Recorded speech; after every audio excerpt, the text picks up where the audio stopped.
Hey, my loves. Hey, how you guys doing tonight?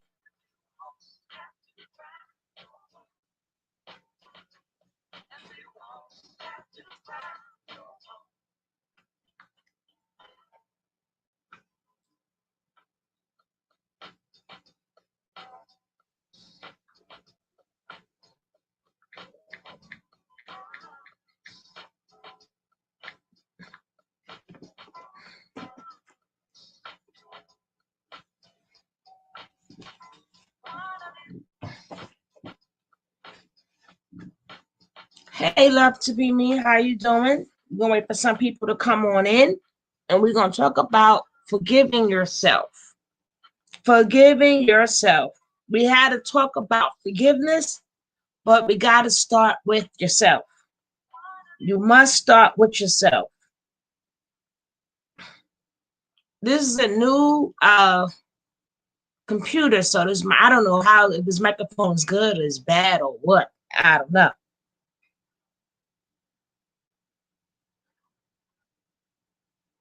I don't know, but we shall soon find out.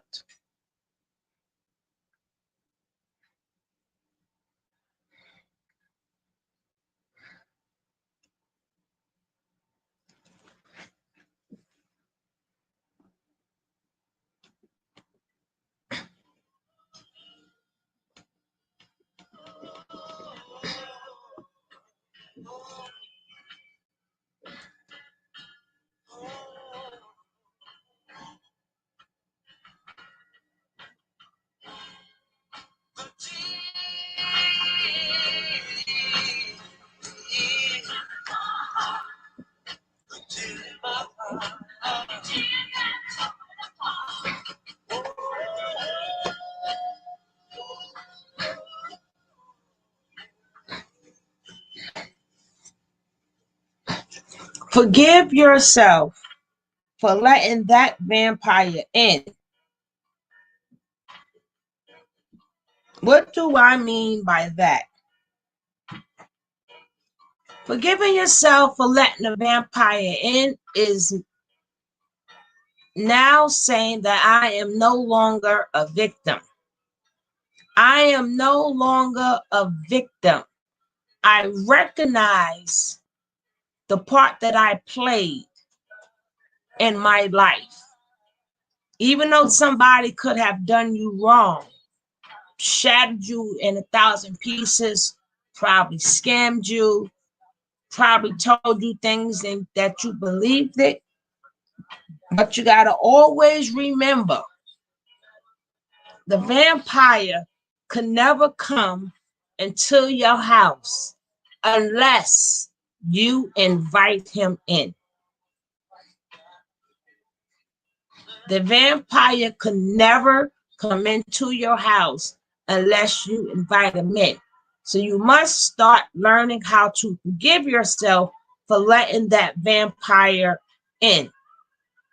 You have to forgive yourself for ignoring the red flags.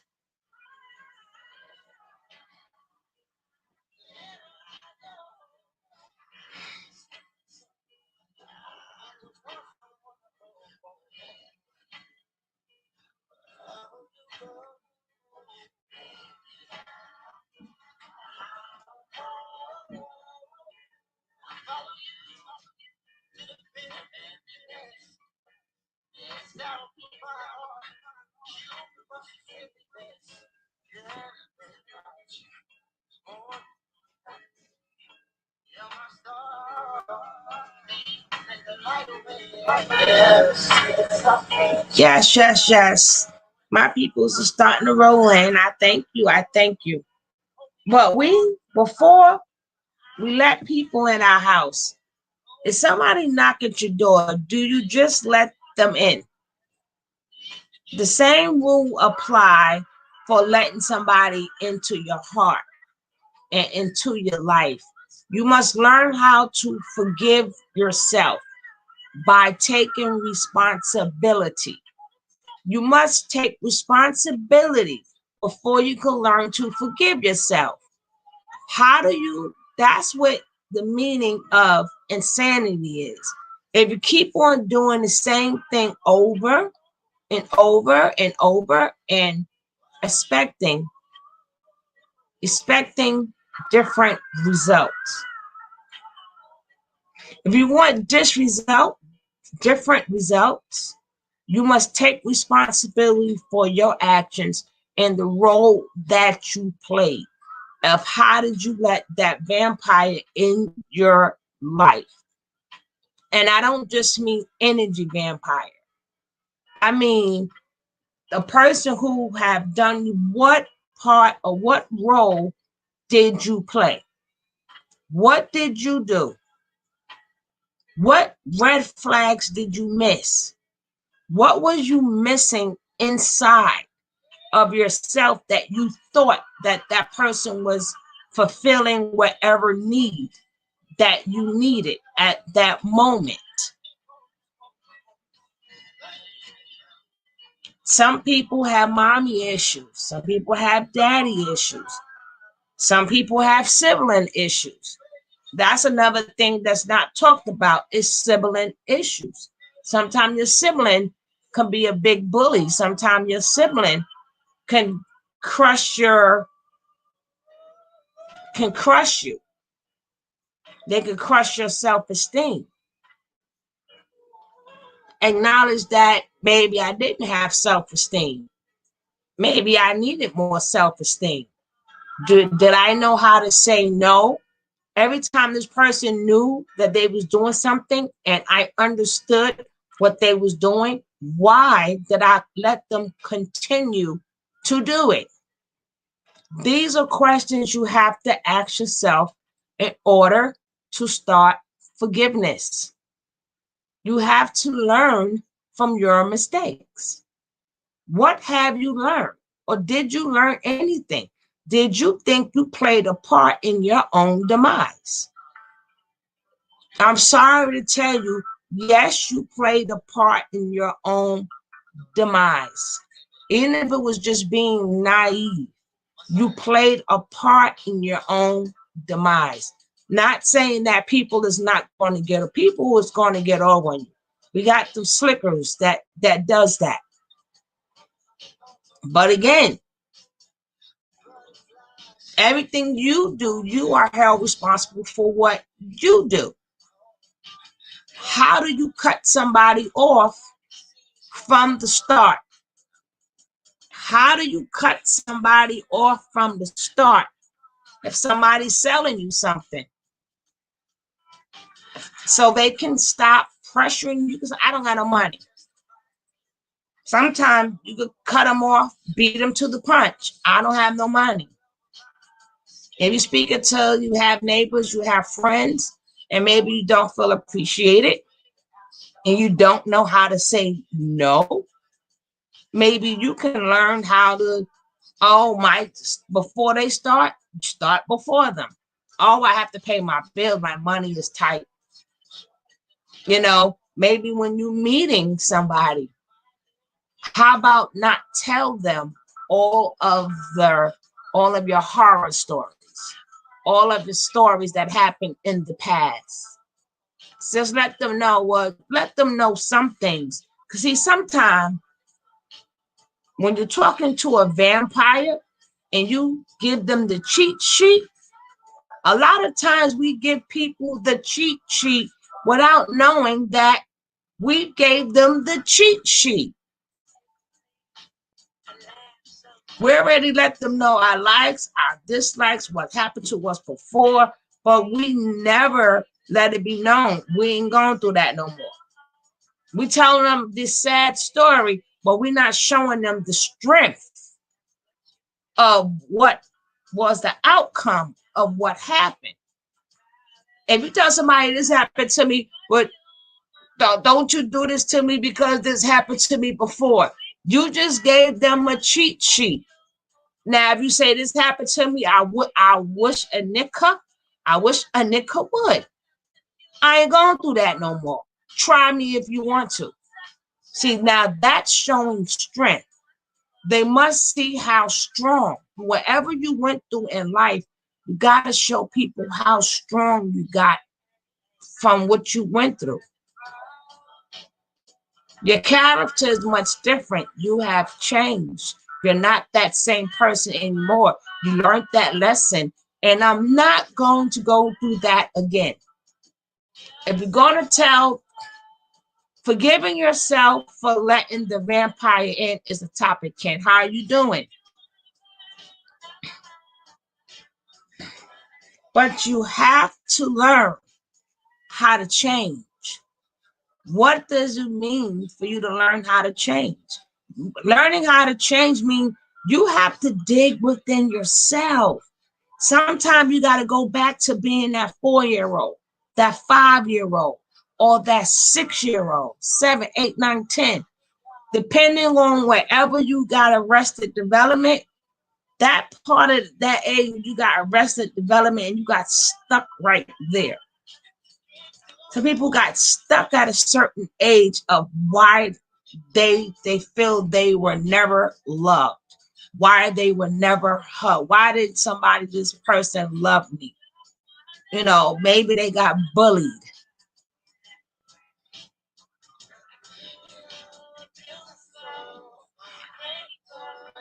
I said I'm gonna go over the vampire. The vampire is just a metaphor. It's not a real vampire. Ken, it's just a person. I was just stating that the only way a vampire could come into your house, that's if you invite them in. A vampire will always stand. They will knock at your door and they'll do everything to you at that door, but they cannot cross over that threshold unless you let them in. They must be invited. And that's how it is in our lives. We invite certain things in our lives. You know, when you saw that vampire, you saw something that looked good. They had all the right words. They wanted to kiss you all on your neck. They said all the right things, but they couldn't pass go until you let them.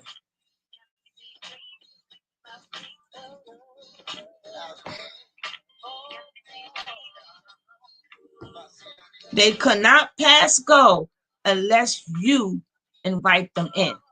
So you have to ask yourself, what are all the things I have invited in my life? Because that's the only way you can start with forgiveness.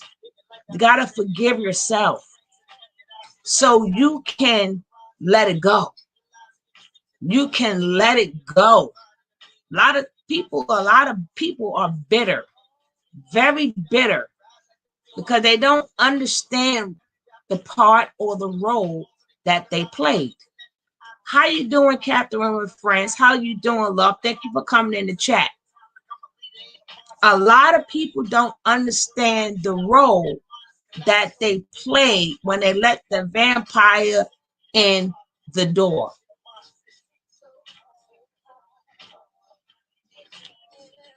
So, again, I'm going to go over it for the people that's coming in. This is about, so it's something or someone that drains us. No, it's not something that's somebody that drains us, because it's really not about them. This particular thing is not, this particular stream is not about them. It's about you. It's about the role that you played because you had to let them in. They cannot cross over that threshold without your permission. So what was it in you? What was you lacking that you let the vampire in your life? When you let somebody in your life because certain parts of you are missing. So you look for what they feed you what you're missing. See, a lot of times when you talk, you give people the cheat sheet. You let them know your likes, your dislikes, and then you tell them things about your past. But what you don't understand is the vampire is looking at, okay, this happened to you. Do you think this vampire feels sorry for you? No. They want to see how strong you are now. And a lot of people tell these stories about probably being abused or whatever. That vampire want to hear now after that happened, what did you do? Because all you talk about probably is the struggle. You don't let them know, yeah, I went through this, never again. You don't form no type of, hey, Donna, oh, Donna, just being real. This is true. You can't come in without letting them in. That's why lonely, thirsty for love are perfect victims to them. Don't wear your heart on your sleeve. My girl, Donna, oh my goodness, it's so good to see you, sis. You know, so as you're talking to people, you have to take in mind what you are saying. What are you saying? How are you saying it? How are you saying it? Are you talking now with conviction? Are you talking now with boundary lines? Or are you just telling the story? That's like telling somebody okay, hey, I'm broke. Okay, that people want to hear, are you working there? So people figure that you're still broke. You didn't say, well, I was broke, but never again. Be careful how you talk about your baby daddy or your baby mama. Certain things don't need to be explained or exposed. But if you are going to talk about it, you have to talk about it with strength and conviction. Like, I'm not the one to play with. Been there, done that. I'm not going back there. I don't think so. I wish you would try it. When you talk, you got to let them know off the top. If you choose to divulge your business, you have to learn how to get there. See, when you're not at that point where you have boundaries, guess what? You opening up a space for vampires. When you don't have this thing called boundaries and say what you mean and mean what you say. If you tell a man, if you cheat on me one time, I'm not going to deal with you no more. You better mean what you say, what you mean, and mean what you say, because that vampire is going to try you. They're going to see if they can't beat you in the head with your past, because they're going to do that too. They're going to try to see if you are strong as you say you are. As strong as you say you are. And they're going to work on you to try to bring you down. They're going to try to put you in a space where you're comfortable, but they really tricking you. They really tricking you. So believe me, say what you mean and mean what you say, and be prepared to take a loss. It's okay. It is okay. But you must be a woman or man of your word. If you do this, I am going to do that. And you better mean it. That's a shocker to a vampire. You would crush that vampire to so many different pieces. You know why? Because you didn't give him a chance to have a backup. He gonna let that vampire fall for a little bit. Hello, North Kings. How you doing? Welcome aboard this love train. I'm glad you are here. Nice to see you too. But in order to learn how to forgive others, you must learn how to forgive yourself. You have to say, what happened exactly? Too many people just meeting a person, telling too much of their business. That goes in the workplace. Trifling people will take it in memory bank to use it against you. Exactly. Remember, when I mean vampire, I don't mean boyfriend and girl. I mean people in general. I'm talking about people in general. Remember, the vampire cannot come through your door unless you invite them in. And you have to forgive yourself for not recognizing the red flags. There are always red flags. Forgive yourself for not recognizing them. Maybe you didn't know the red flags. Maybe you didn't know this was a con artist. Maybe because you've never been around con artists and you don't know how con artists work. But that's, you could say, I forgive myself for not knowing what con artist is, and I got conned. I did not know what love was all about. So when fake love came to me, I did not know what real love was. I forgive myself.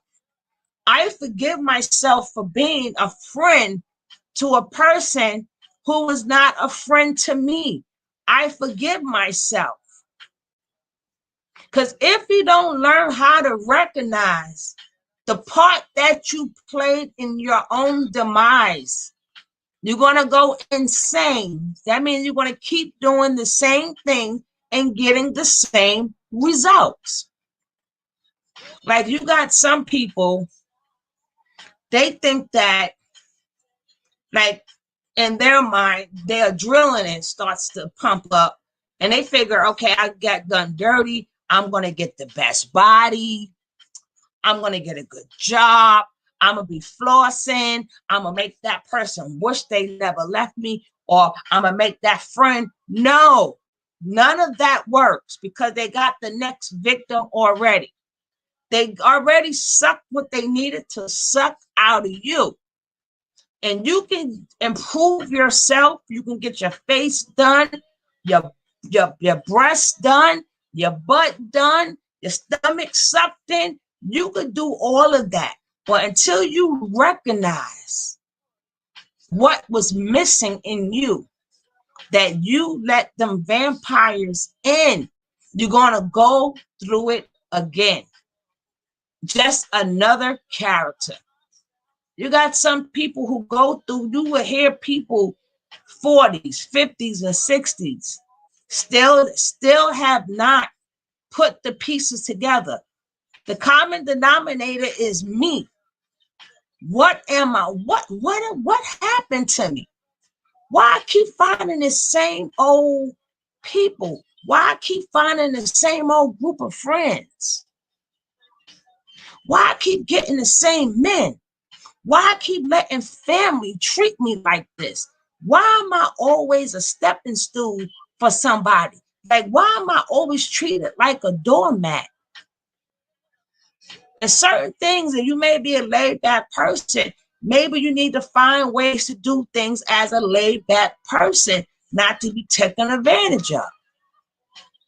You know, sometimes you don't change, but you got to find other ways of doing stuff that fits your personality. Your personality may not change, but your actions can change.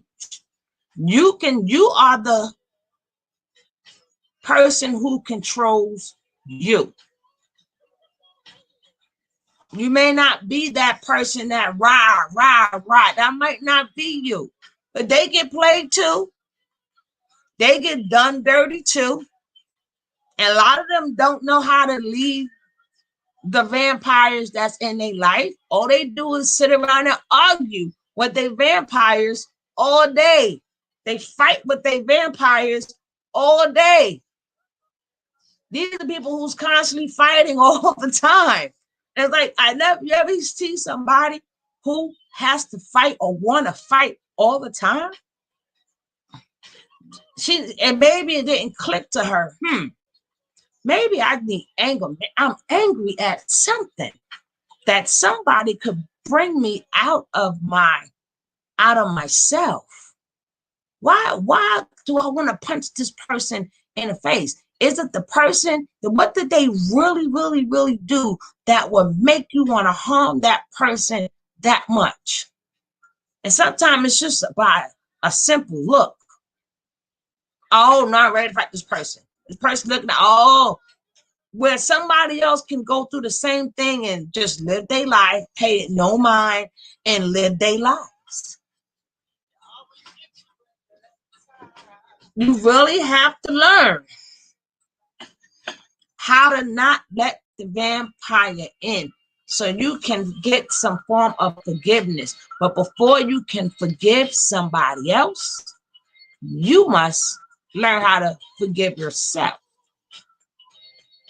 You have to find the red flags in people, and you have to find the missing things in you.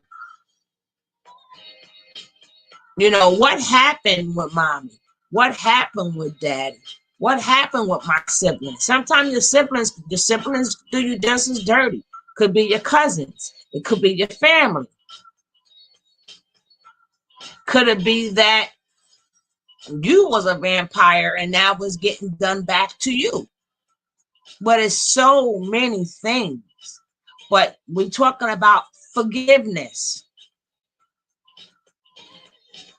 How do you forgive? So many people concentrate on forgiving people, and they always say, well, forgiving somebody is not for you, it's for them, which is, I think, is halfway correct. There's no way you can fully forgive somebody. The only way is for you if you've forgiven yourself first. You cannot forgive somebody fully and say, I forgive them, is really not for them, it's for me. No, what's for you is when you forgive yourself, then you forgive them. Because you can say, well, he would not or she would not have went that far if I would have done this. If I just would have opened my mouth.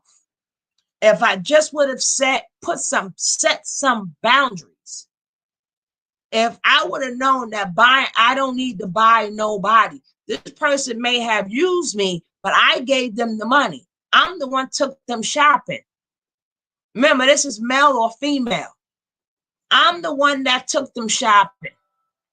Did that person really use me, or did I not know how to say no?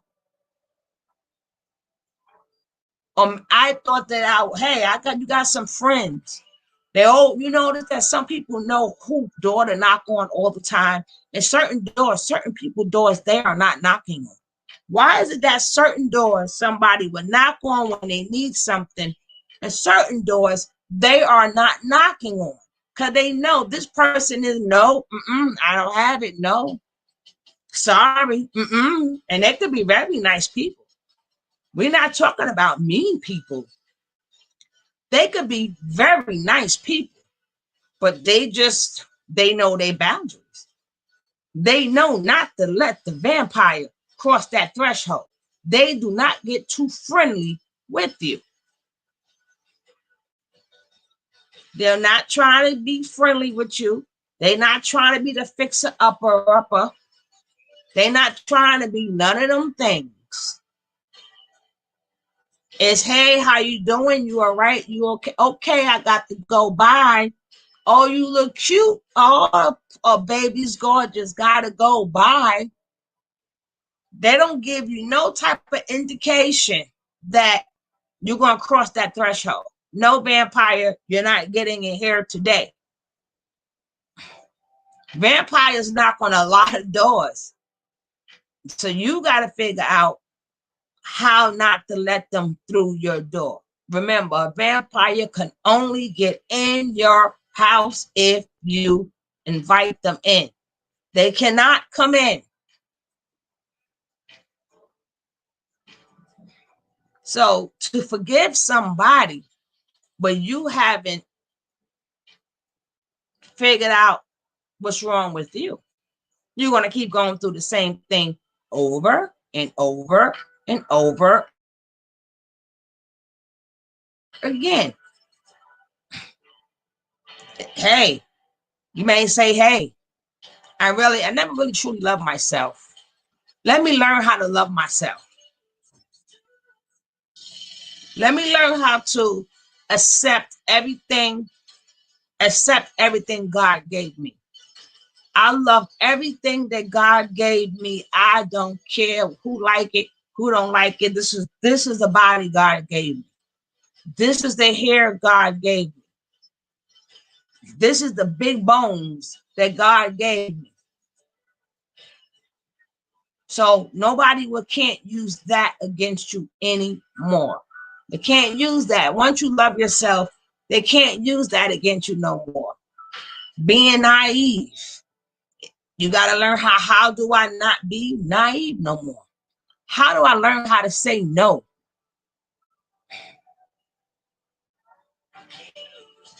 Like I said, you got people out there, you got them con eyes out there, you got them scammers out there that's always trying to scam people, always trying to get your money. They can't take something from somebody if they don't have it. They cannot take something from somebody if they don't have it. So the minute you approach with somebody who's asking for I don't have it. Even if you're not the person the type of person that can say, hey, my pocket is full. No, you can't have none of it. You may not be that person. So you may got to be like, I don't have nothing. Let them move on to the next one. When you got the vampires that knock at your door and you learn how to say, I don't have it, that's a good way for them to knock at somebody else's door.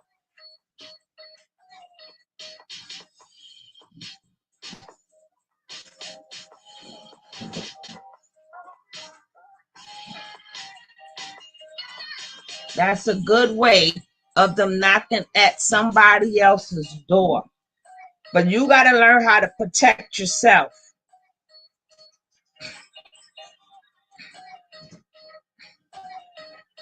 You have a lot of people that buy like crystals and stones and all these other things that keep negative energy away from them. Guess what? It's already in you. People buy certain colors, or this color represents love, and this color represents bravery, and this color represents this. And they walk around with all these stones and stuff thinking it's going to protect them. Let me sage the house. Get these negative energies out of the house. How did the negative energies get in your house? How did they get in your house? You saging something that you let in. You let it in. Now, if you want to do a cleansing and you want to sage, there's nothing wrong. There's nothing wrong with none of this. But you have to know all of this is within you. You are the jewelry. You are the crystals. You are the one that have all the different color crystals is already in you.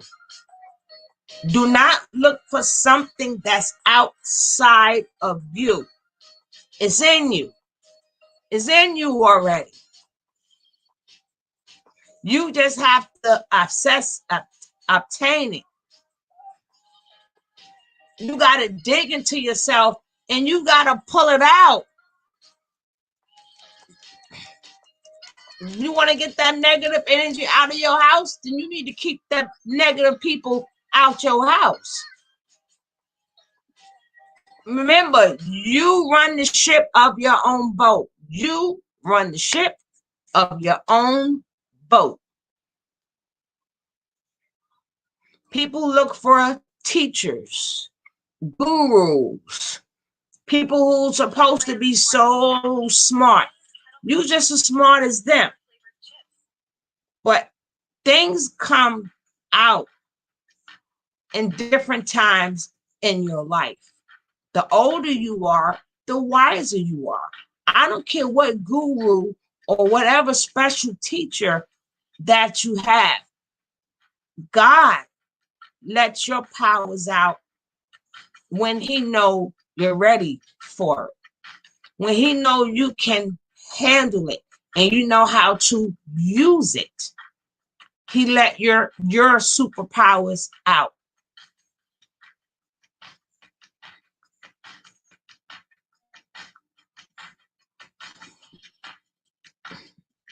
Hello, where my people at?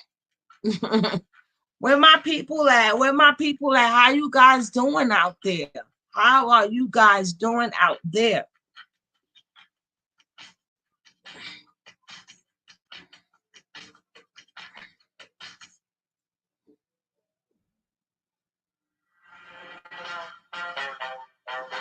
How are you guys doing out there?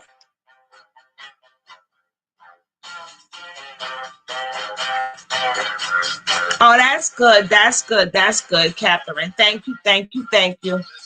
I want to make sure you guys are still here. But God, oh, you chilling, chilling, chilling like a mug. That's the best thing to do, baby, be chilling. But in your life, you possess everything that you need. God gave it to you. God, the minute you were born, the minute you were not even born, the minute you was the egg, that sperm that connected with that egg, God gave you everything that you needed. You just don't know how to access it. You got to find out, how do I do that? Like, some people go through a lot of depression. Some people go through a lot of anxiety. Like, sometimes when you see like these therapists, the only thing these therapists are doing is giving you tools to look inside yourself. To look inside yourself. They're trying to figure out where did the arrested development start? What happened to you that you got caught up in arrested development? Like, even though you're a grown person, you still have that pain of that 5-year-old. Sometimes that pain keep us stuck to where we don't know how to navigate anymore. It's blocking our navigation. It's blocking it. It's like if you're sailing and you're the captain of your ship and you're sailing, but all you see is dark and fog. But that dark and that fog is making it hard for you to sail that ship. That's what's going on in your mind. That darkness and that fogginess is going on in your mind. So that's why people sort of kind of get taken advantage of, and they let these vampires in, because these vampires know when your mind is dark and when it's foggy. Hey, O'Neill, how you doing, bro? What's good? They know when it's dark, and because they could tell by your actions. They could tell how you act. They could tell how you talk. They could tell how you walk. I don't care how much mouth you have. They still see, they could spot that weakness. They could still spot that weakness, because this is what vampires do. This is what they do. They want to get in the door. So they gotta do every trick possible to get in that door. But if you are steady and if you are firm, you may wobble, you may bend. That don't mean, but make yourself unbreakable. Unbreakable means I bend and I wobble, but I do not break. Vampires go so quick. Believe me, B. They leave really quick when you let them know these boundaries. But you, like I said, don't be afraid to take a loss. Don't be afraid to lose a friend. Don't be afraid to lose a boyfriend. Don't be afraid to lose a girlfriend. Don't be afraid to lose certain family members. Don't be afraid to lose them because they haven't corrected themselves and they want their lives the way they want to have their lives. Once you recognize what's in you, you're not even mad at them. See, that's the thing about when you know how strong and powerful you are. The other things that people do that are negative don't even bother you because you didn't let the vampire in your door, so you ain't bothering me. So if that's how you want to live your life, then that's how you live your life.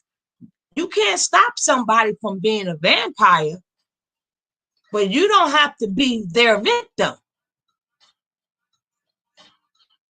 And once you start having that type of mentality, you will see how less angry you are. You're not angry at really nothing too much. Because what are they going to do to you?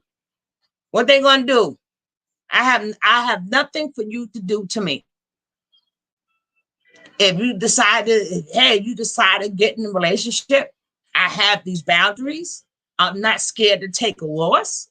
If you cross this boundary, I'm going to show you I say what I mean and I mean what I say.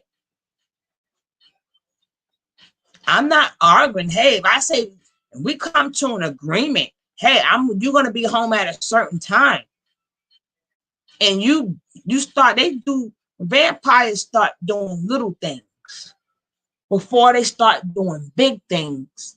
They start off with little things, like they'll make little comments and little remarks that's probably a little degrading, and they they laugh it off. Oh, I'm joking. Oh, I'm joking.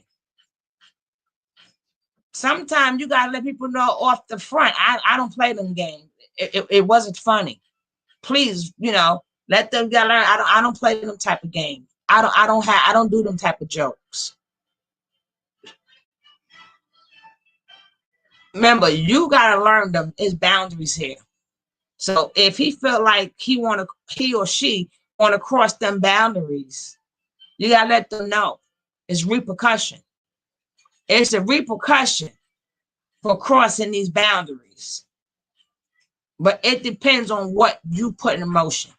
What is your repercussions for whatever boundaries that somebody break?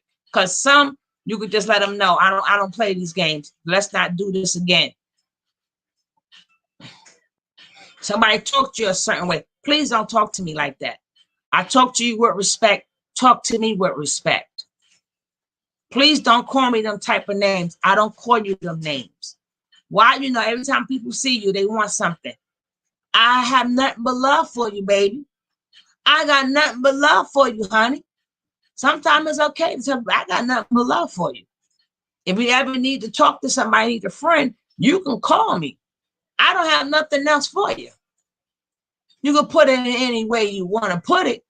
Remember, you could do it by actions. Every time they ask you for something, be like, I don't have it. Hey, Miss Terrell, how you doing, love? Mwah, good to see you. It's okay. Like I said, you don't have to tell people stuff. Actions speak louder than words. When people keep asking for something, sorry, I don't have it. But if you want to talk, we can talk. You got to teach people how to treat you.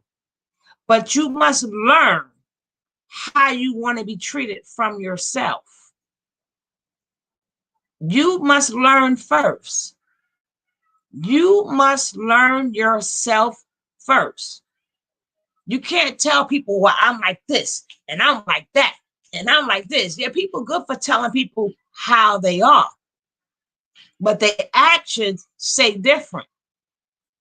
Their actions say different. People be ready to fight you in a minute, but you just told people you don't play them games. So what you want to fight for? If somebody cheated on you and you told them, hey, I don't do cheating, the first time you cheat is over. So you have no reason to be fighting anybody. They broke your boundaries. Y'all can have each other. Goodbye. You have to condition. Learn how to condition yourself. Condition yourself. Don't have somebody condition you. Vampires condition you. You have to condition yourself. Remember, you control the ship that you on. You are the captain.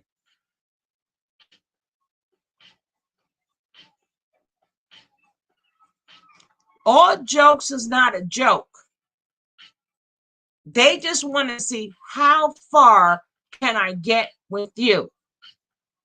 How far can I get with you? How do I keep trying to break down the walls of this supposed to be strong person? Or if you're a weak person, how do I, if you're really weak, who forgive you? Forgive you. God help you if you're a weak person. If you're a strong person, they're going to work hard, honey. They're going to be nice to you for a long time if you're a strong person. Because they got to figure out what's your weakness. But my thing is, if you find my weakness, that's okay. We'll cross this boundary if you want to. Cross this boundary if you want to. I'm show you something. Even with your kids. You got kids that cross boundaries every day. People wonder why. How did their kids get to where they are at? How did they get there? Something somewhere down the line. You let your kid get away with too much stuff. They knew how to give you hugs and kisses, and you forgot all about it. How did my kids, all right, Miss Terrell, how did my kids get so disrespectful? How did my kids get there? You played a role in that too. You played a role in it. Could have been you was just a working mother, and from being a working mother, you just could be tired. You got to work, come home and straighten up. Then the kids got to eat. So parents, your mind is set in priority. What is the priority? Shelter, food, clothes, bills. Them were your priorities. Maybe while we was taking care of our priorities, we let some other things slide. We let some other things slide that we didn't know that we let slide, but we let it slide. And now it got out of hand. It's out of hand. Certain things we didn't see. You can still fix that. People wondering why my life is such in a turmoil. Why? You got to go back. You now have to go back. Got to go back and try to figure out what happened. Well, I was treated like this. So if you was treated like this, okay, how do you go to that? All right, Catherine, my friends. Thank you, love. Thank you for popping in.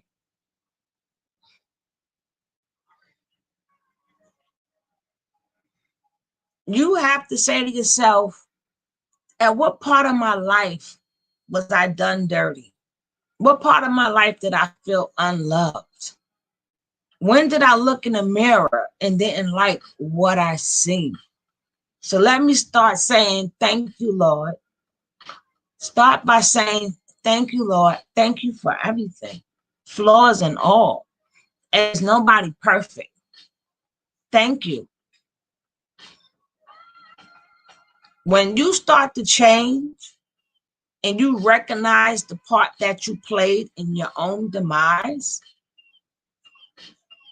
you might not even need to forgive the person no more. You might, because you don't care. You really don't care. You really don't care. You only really truly care because you're still hurt. So you want validation. But you want validation on their part. What about your part? Okay, because they come back, the person who did you dirty, and they come back and they be like, well, I'm so sorry. I didn't mean to do this. And you're such a good person. No. That still don't change. You may got the validation that you needed, but you are still the same person. And you're going to go through it again. You're going to go through it again. You make sure when that person apologizes, he know you a different person. You make sure you stand strong. Don't get all mushy. You know, speak to them like they a business person or something. Like we in business. Oh, it's okay. It's all right. I understand. I validate it. I hear what you say. Everything is cool. See, once you sure with yourself, because see, remember that person could not have done anything to you unless you let them in that door. And you make sure you work on yourself. And that's mainly what this live is about. Working on yourself.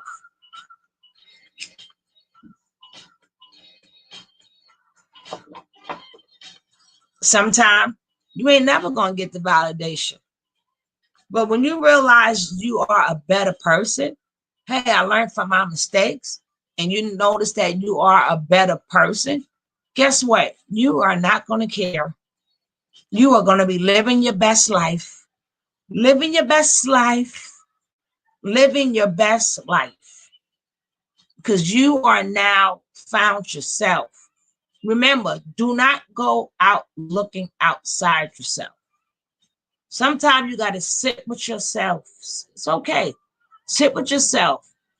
Instead of keeping the guilt in your head, don't, how do I get that fog out of my head, that darkness and that fog out of my head? Instead of me replaying in my mind what somebody did to me, let me replay in my mind what I didn't do and what I should have done. That's how you start to put that light in the clouds. That's how you start seeing things differently.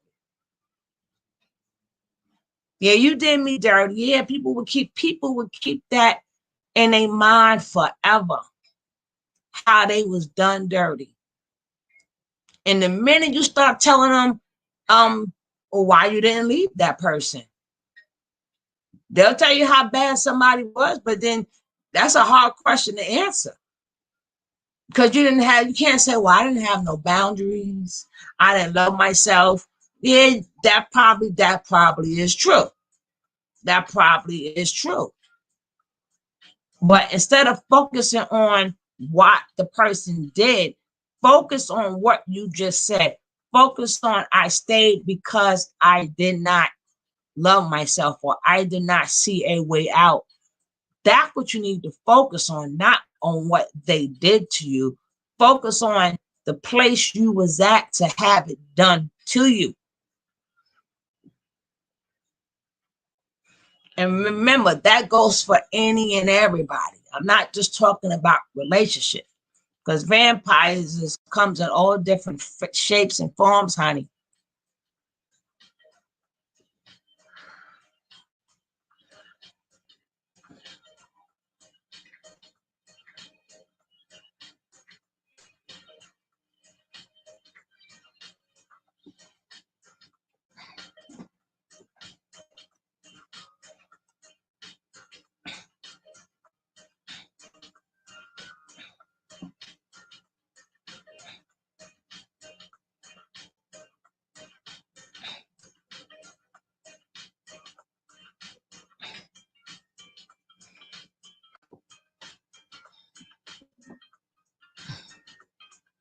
Thank you, guys. So how are you guys doing with your inner?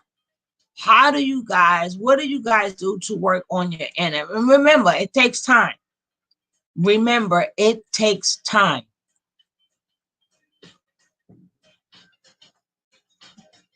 It takes time to pinpoint what happened in your life. You also have to realize that you're not going to get validation all the time. You might not never get it. But that doesn't take away the person that you're growing to be. But you have to be willing to grow. You have to want to grow. You have to be willing to learn from your mistakes. Remember, you made mistakes. I want to make sure I've done that. I'm not doing that again. You got to find ways to clear your mind. Sometimes you got to take that journey by yourself. Don't go out looking for these health gurus. Do not go out trying to find somebody to give you information that's in you already.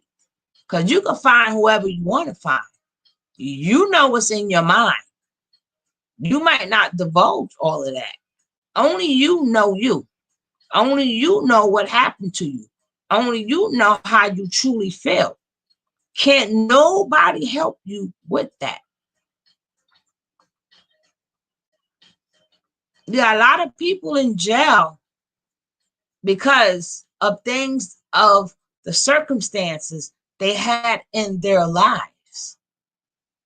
And take them a long time to realize, yes, I was in a messed up environment. Mommy did this, daddy wasn't there. But you got some people that was in the same environment. And then now they come to realize, I could have taken a different road. I didn't have to rob. I didn't have to steal. Maybe I could have got a job. Maybe I shouldn't have. Maybe I should have had a different set of friends. Maybe I was loyal to the wrong people. I did not know myself. How you doing, the underrated? Thank you for popping in. I did not know myself. See, when you're in jail, you got a lot of time to think about it. And then once you is in confinement with yourself, it don't have to be in jail. I'm saying being in confinement with yourself, you will see all the different things you could have done differently. And not to go back and beat yourself in the head by saying that. They saying this is moving forward. Moving forward. So if that situation come back again, you will not go insane, meaning that you will not be the same person that you were. If you're a person, now when you spot a lie, if you choose to call them on it, you call them on it. If you choose not to call them on it, that's okay. That just means I can't deal with you. Thank you so much. It's okay to learn how to not deal with people. It's okay to say, you know what, I know my mom's did this to me, but I don't know what happened to my mom. I don't know what happened to my pops. All I know is I had the results of what happened to them, they did to me. Let me take them take them feelings and emotions and let it go and put them someplace else. It's holding me captive. Certain things in your life hold you captive. And you cannot move forward. You got some people who've been through a lot, honey. And like I said, they are unbreakable. Their legs probably were shaking. They was probably bending, but they stood up. They stood up. Some people, when they tell their story, they have matured so much that when they tell their story, they tell it in a positive note. They tell you in a positive way. They say, this is what happened. This is what I did. This is what I did. This is how I got myself through this. Now, this is the person I am today. A lot of people that you don't know, you never walked in their shoes, and you thinking they got it all together and life was all rosy. And sometimes it was probably worse than yours. But they found a way to go into themselves and say, hey, I let these vampires in my life, or vampires was in my life before I got here. Like, you probably got some kids that is so smart. We'll never know. Because you had they let vampires in their lives, and now they never got a chance to finish school or go to high school or be the best that they can be because they let the vampires in. You hung around them vampires. You did not know how to pick your friends. You can say, you know what? I've never learned how to pick friends. It's okay. Forgive yourself. Remember, this is a chat about forgiveness. All I know is they was my homie. All I knew was they had my back. I didn't realize this crowd was not for me. I forgive myself. I forgive myself for going in that store instead of asking as a little kid, instead of asking for a job or asking for it, I took it. I forgive myself. If you got multiple baby daddies or baby mommies, it's okay to say, I forgive myself. I'm not going to have that. I'm not going to be nobody statistic. I was in a cloud. I was in a fog. I didn't know me. And I let these men or these women, these vampires come into my life. I forgive myself. I will not let another vampire in again because now I know what love is. Now I have boundaries. I forgive myself. Like I told you, once you learn the debilitations and you work on them and you forgive yourself, is nothing that nobody can say that will bother you. You will not be triggered in no type of way. Because the only reason why you're triggered is because you have not forgiven yourself. You have not identified it in your inner. You didn't identify it. So once you identify whatever trauma that you've been through, that you keep letting these vampires in, once you identify it, them triggers go away. Guess what? People do got multiple baby daddies. People got multiple baby mamas. So what? So what? It doesn't make them the worst of the worst. I'm not speaking upon, that's another topic. Speaking upon they're good people or bad people or ratchet. I'm not saying that. Because even if you was ratchet at one point in time, what was it in your life that made you ratchet? What made you not have self-control? Even if you are a man and you are no good man and you got 50 million kids, when do you do some soul searching and figure out why you like that? Why you like that? I forgive myself. I didn't know no better. I did not value women. I forgive myself. I did not value men. I forgive myself. That's how I let these vampires in. I did not value what a child really is. That's mine. I didn't have no value on it. I did not understand what a parent really is.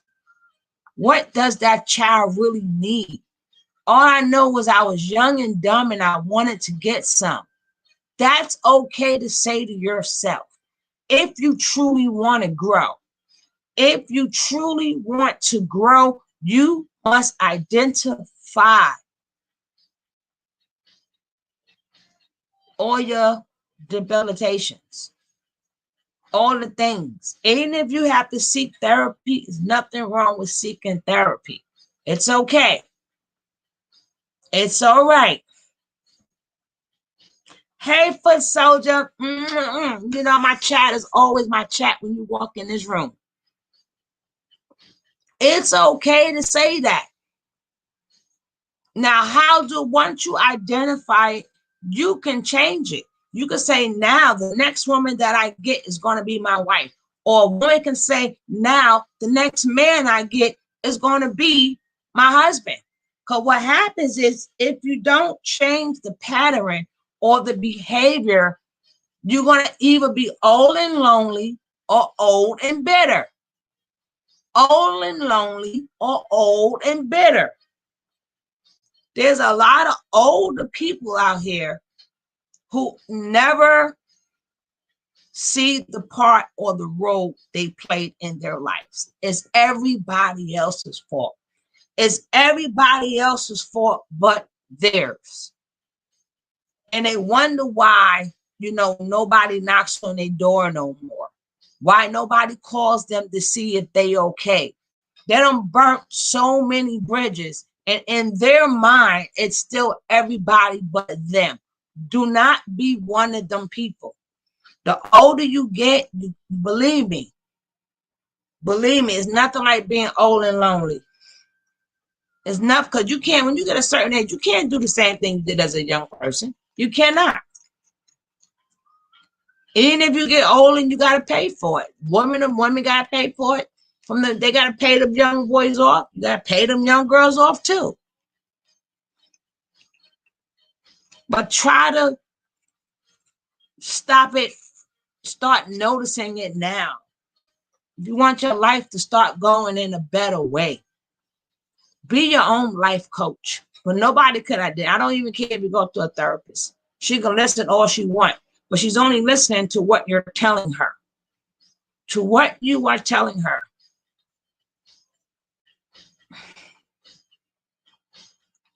And again, like I said, people always say forgiveness is not about the other person.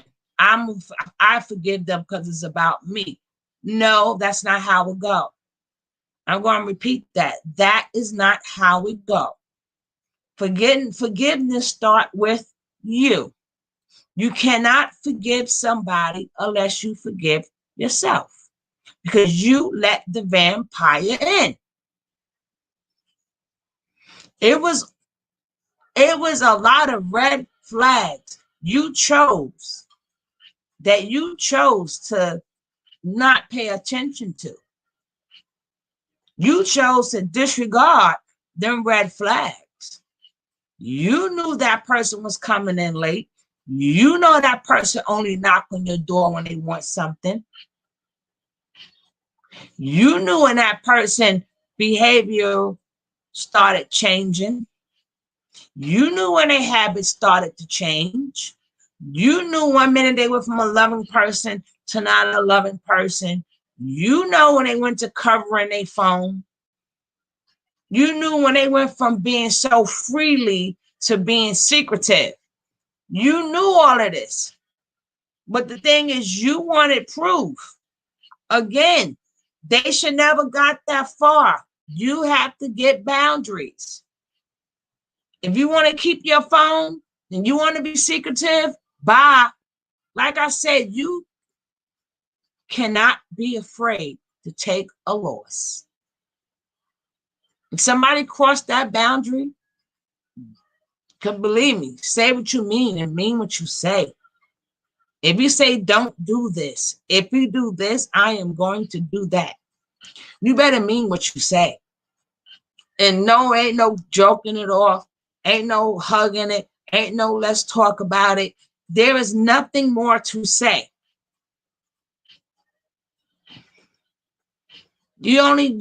Certain things, you put yourself in a predicament to where you have to forgive.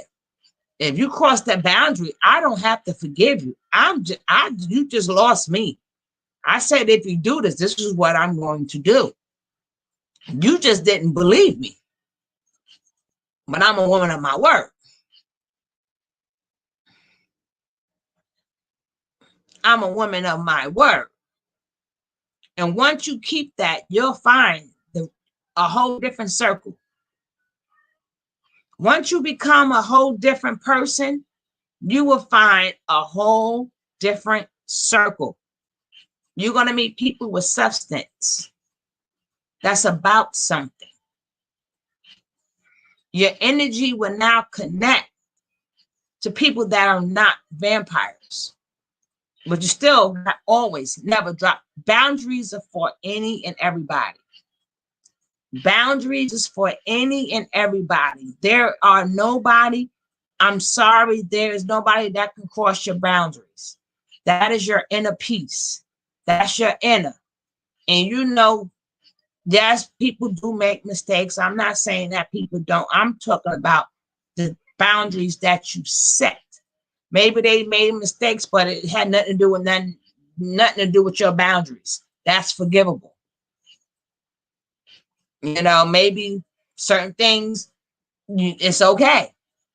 Certain things is just not okay. Certain mistakes that people make, you can forgive. But when it comes down to your boundaries, you have to be a woman to your word. Because once you is a woman of your word, they're not going to break that boundary. People make mistakes, but they know they got something to lose. If they have something to lose and they care about losing it, they're not going to break that boundary. The same way you meet somebody and they may not upfront tell you their boundaries, they might do, depending on what type of personality that you have. You have people that is more upspoken and some people that are not. Some people you can sit around and say, hey, they don't like this. I think I better not do that. But once you let somebody know that it's okay, you have now let the vampire in. They're going to be telling you sorry a lot of times. They're going to feel there are no consequences for anything that I do. There's no consequences or no repercussions. All I got to say the word is sorry. And I'm not talking about heartbroken. I'm talking about the little things. The little things. Because it starts off little before they get big. Then that's when they go for the jugular. Do you want somebody to go for your jugular? Do you want somebody to go for your jugular? You only got one. Once they go for your jugular, you messed up. You messed up. You have people already in your youth without your control that went for your jugular. You must protect that at all costs. You must protect your jugular at all costs. You have people that violated you when you were younger. Probably had daddy left, mommy issues, probably got beat on, probably had problems with the stepmother, the stepfather. I mean, it was probably not but chaotic things that went on in your life. That means people went for your jugular. Now that you're older, you have to learn how to protect your jugular.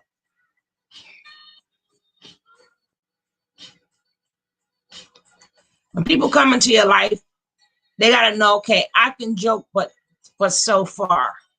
I can play with this person, but so far. Even if you're dating someone, and they know you got that one, if you cheat on me rule, that doesn't mean they're not going to cheat. They're going to cheat much better. It ain't going to get to you.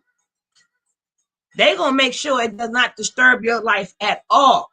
Because if it disturbs your life and you find out, they have now taken a loss. They're going to be more clever. Hey, knock yourself out. You have no control over the next person. You have no control over what the next person do. You only have control on what you do.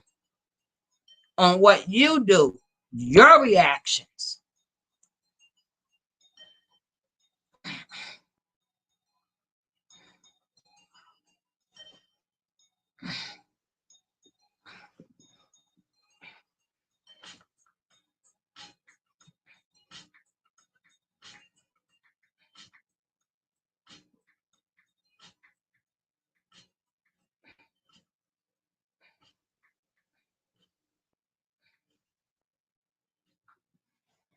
You only have control on what you do.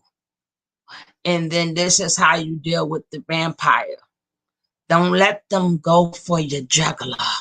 Once they go for your jugular and they got it, you in deep trouble. Some people end up on drugs for life. Some people end up lost for life. Some people end up bitter for life. Some people be 15, 60 years old, still wanting to fight everybody for life. They don't know they don't, that person went for the jugular. So they don't know where all this is coming from. Identify it. How you guys doing up in here? How are you guys doing up in here? Come on, let me see some of my people. How y'all doing up in here?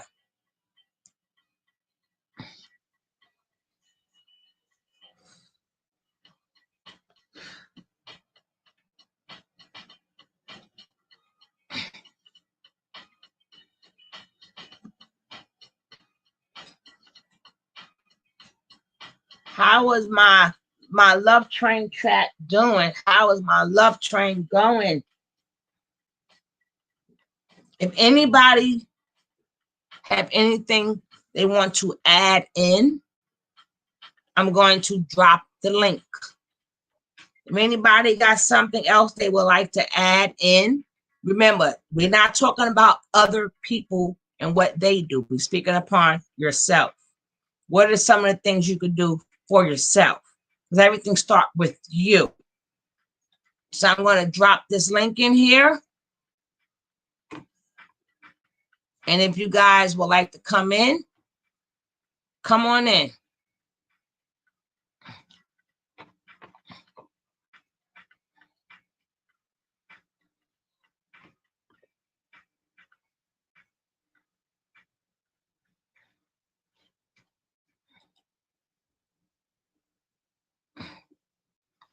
I am going to drop the link. And if you guys want to come in, come on in.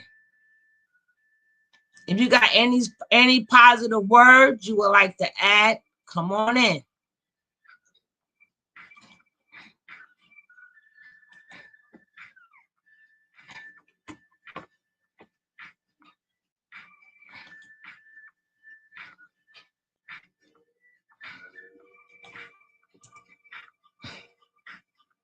That is the link if you want to come in.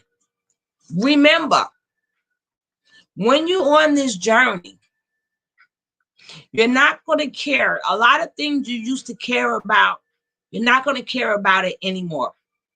You're not. You're a whole new person. A lot of things that's going on after you remove yourself from it, you're not going to care. When you go to work, things you used to get on your nerves, not going to get on your nerves no more. You don't care. Things that people say, you don't care. When you look in that mirror, you're going to be like, thank you, Lord. Thank you. Thank you. I may not have this, I may not have that, but you were there for me. And I thank you. I could have fell. I could have folded, but you were there. And I thank you. If you have any positive things you may want to say, the link is there.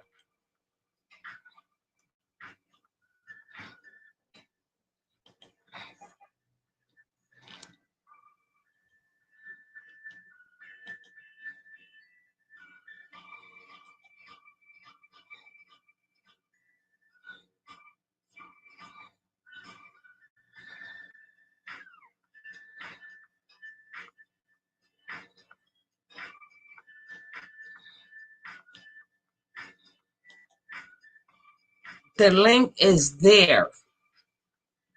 Well, we have 10 minutes left on here. We got 10 minutes left. And I want you guys to know it's going to be okay. If you put in the work, it's going to be okay. If you put in the work, you're going to be all right. If you put in the work, you're going to soar. You're going to move mountains. Nothing and nobody will hurt you. But remember, a lot of things that happen in your life, not the stuff that happened in your childhood. I'm not talking about stuff, the things done to you that was out of your control. Let's get that. The link. Can I drop it again? Remember, a lot of things, I'm not talking about the things that was not in your control. I'm talking about the things that's in your control.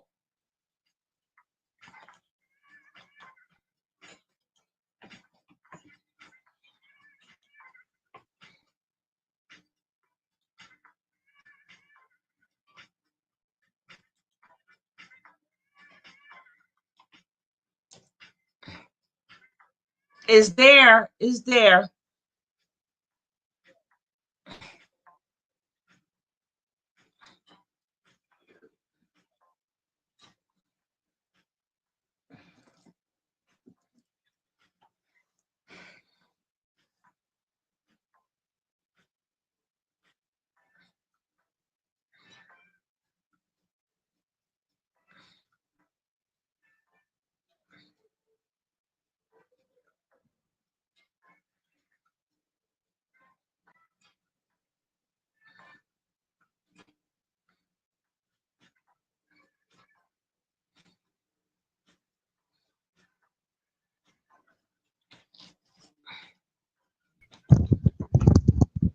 Hey, bro.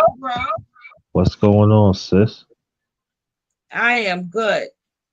And yourself? Yeah, I'm all right. A little tired, but I'm all right. I'm all right. I'm gonna have to mute myself and let you talk. I think I hear feedback. You hear feedback? I don't hear it. Oh, I thought I heard a feedback. Okay, go ahead, bro. Floor is yours. Not. The floor is mine, so, but I just appreciate that you let me on the panel. I appreciate it, and everything you saying is right. And I told people this that you got to love yourself and take and be around people that appreciate you for you. Appreciate your flaws and always constantly work on your flaws. It's not people always say you gotta be a near perfect person. No, trust me, there's no such as that. It's what you see the number one grind, it's what you see, is what you get. And that's Fact. it.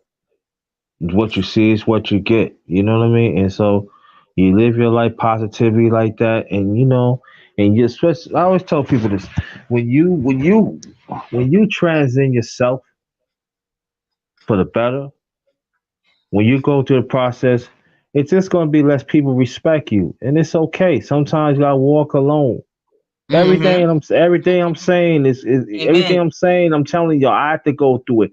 I have to walk alone. Yep. You know what I mean? Y'all look at my channel, it's growth. Walk alone.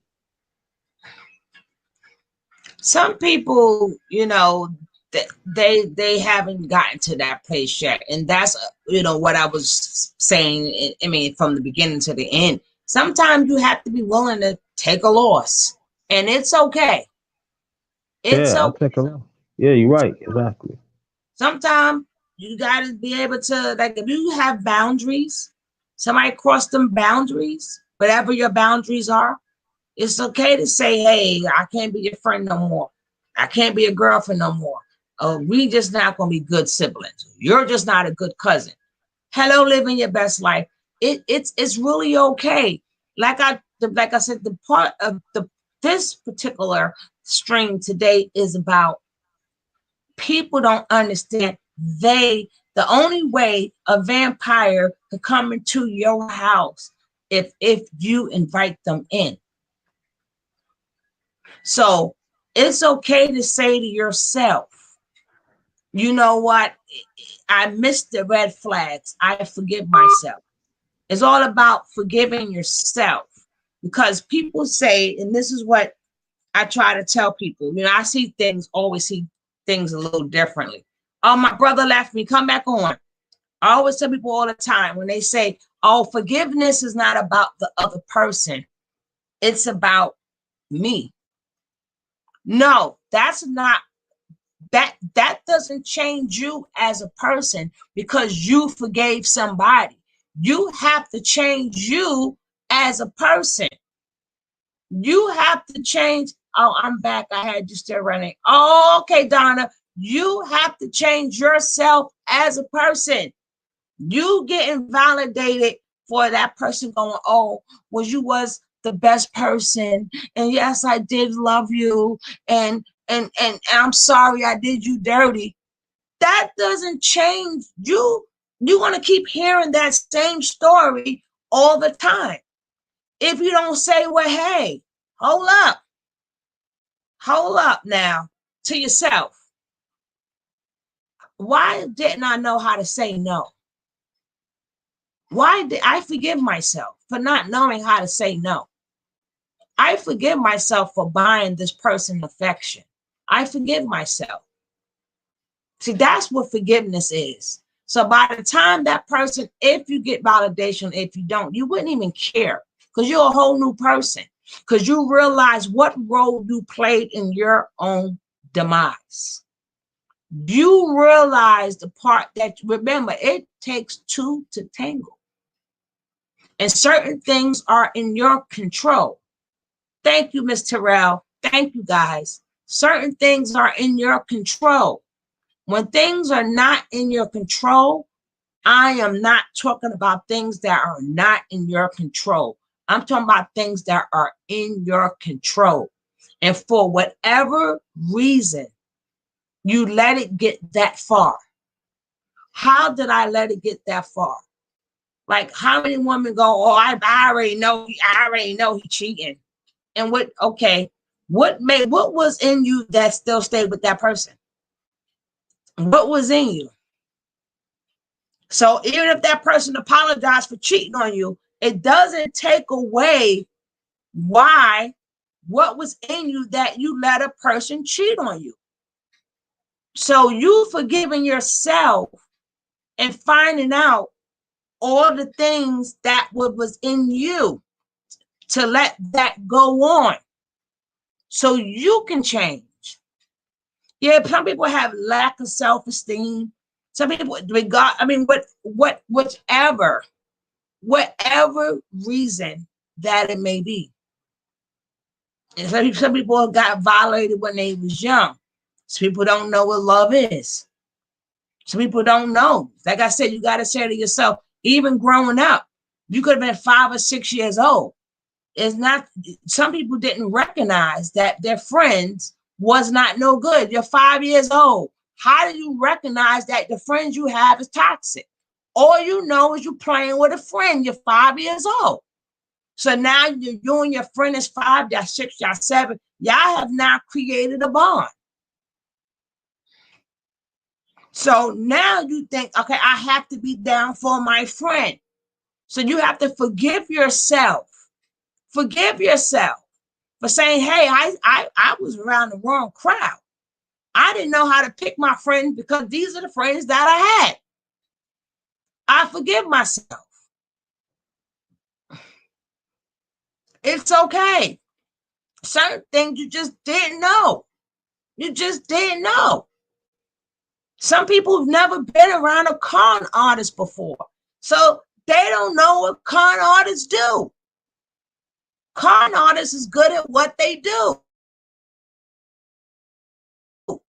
You got to say, I forgive myself. I've never known what a con artist was. Love doesn't hurt you, shame you. It uplifts, encourages, and strengthens. With this absolutely correct, living your best life. Absolutely correct. But again, some people don't even know what love is. You got some people that been from home to home to home to home to home. Some people been not, but some people, because of their parents, they've been shipped here, shipped there, from this person's house to that person's house. Some people, because of they thinking of their loyalty to their buddies, that remember they was 5 years old or 3 years old when they met. They don't know what toxic friends are. They developed a bond. Some things people just didn't know. And you got to say, I forgive myself. I forgive myself. Now, when I'm older now, if I see someone acting, any of my friends acting like this, I know to scratch them off. I know to scratch them off. Right. Love is shown by action, not words. I will scratch them off. It's okay. You got to be okay with just saying, hey, well, I just don't have, I'll just be alone. I won't. Like I said, the first thing you have to do is establish boundaries. People don't like people with boundaries. Vampires don't like people with boundaries. Nobody likes people with boundaries, because when you're dealing with a person who has boundaries, you're going to have to learn how to act. That's why I said earlier, if you ever look at some people's doors, they know who door to go to and who door not to go to. And that could be the nicest lady or the nicest man in the world. But you know that person has boundaries. You can't come to them with no sob story. They got boundaries. Why is that? Because they're not letting that vampire in their house. They know they've been down the road. They learned how to not let this vampire in my house. And they'll sit around and they'll say hello to you and say everything. But I bet you ain't getting in their house. You ain't getting nothing from them. They will not be used. And you will still say hello and still respect them, but you will know how to act. When people do them little jokes, learn how to stop them when they little. No, I don't joke like that. I don't play them games. I don't think that was funny. That wasn't funny to me. Don't do that joke? Because like I said, a vampire job is to go for the juggler. Their job is to go for your juggler. Boundary shows you have self-respect. Exactly. They want their job, and you have to protect your juggler. You couldn't protect it probably when you were younger. Let people know when they have crossed the line. Exactly. And like I said earlier, say what you mean and mean what you say. Do not be a type of, I'm telling you, Once you start letting the person say the word sorry, you're going to be hearing sorry a lot. They're going to be sorry for a lot of stuff. Not saying that people don't make mistakes. I'm not talking about them type of stories. I'm not talking about them type of sorries.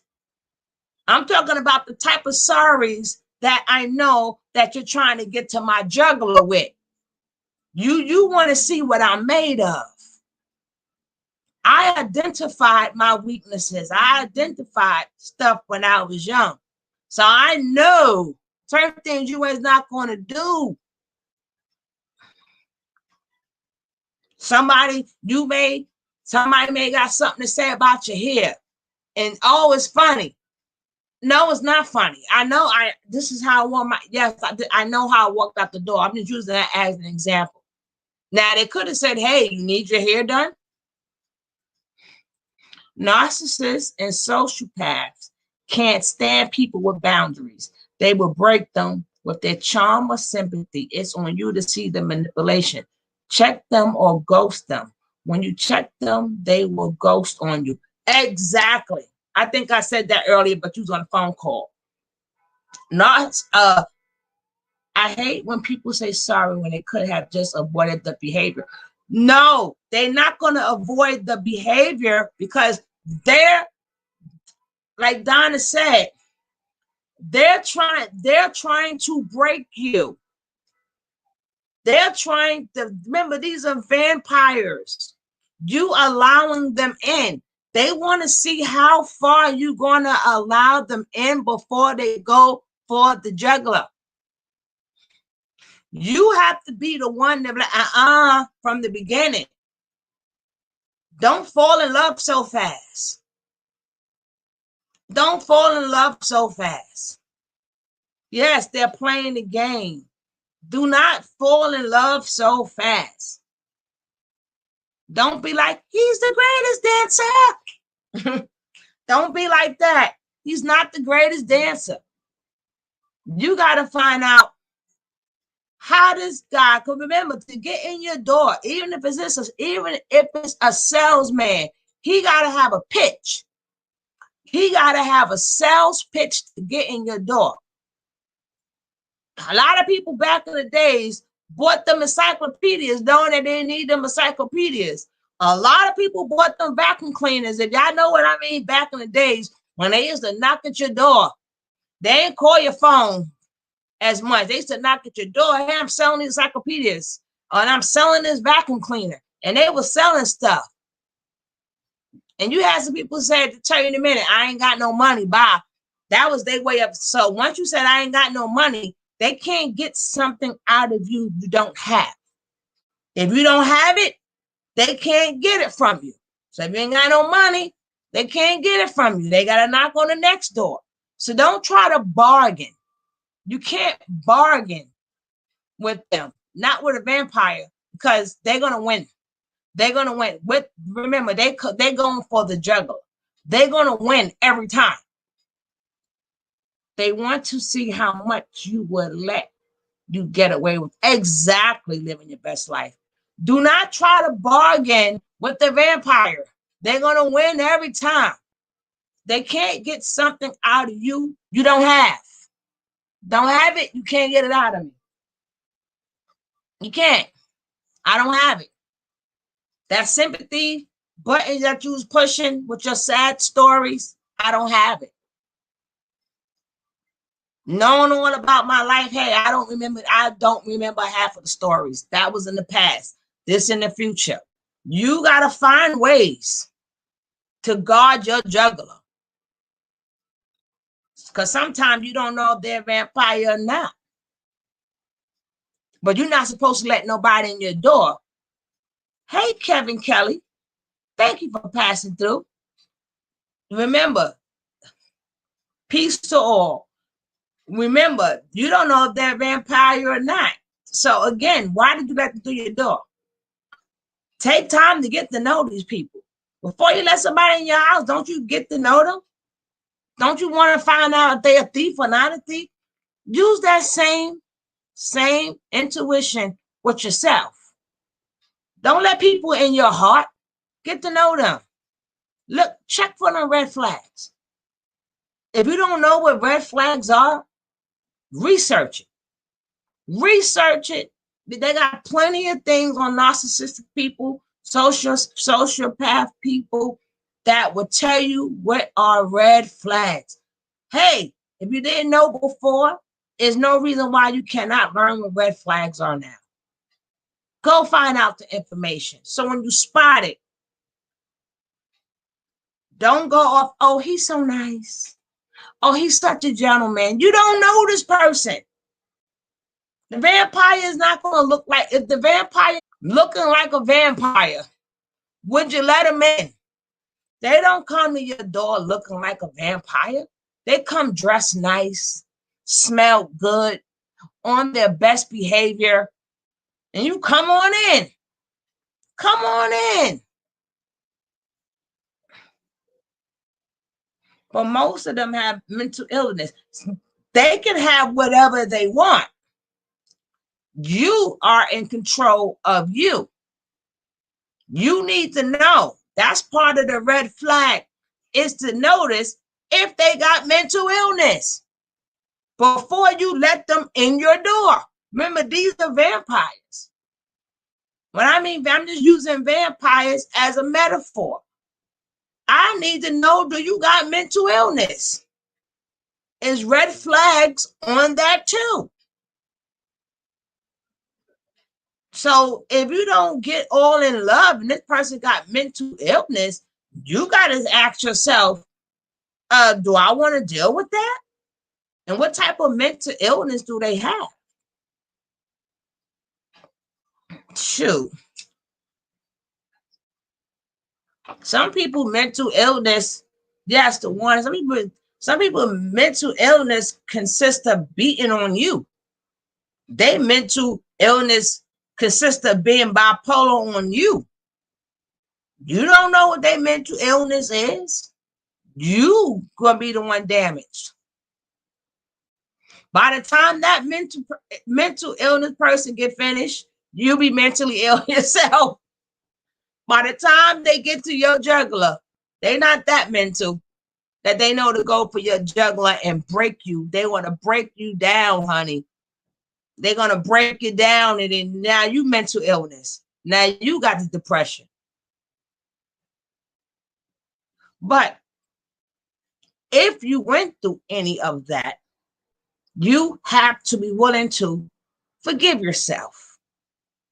Forgive yourself.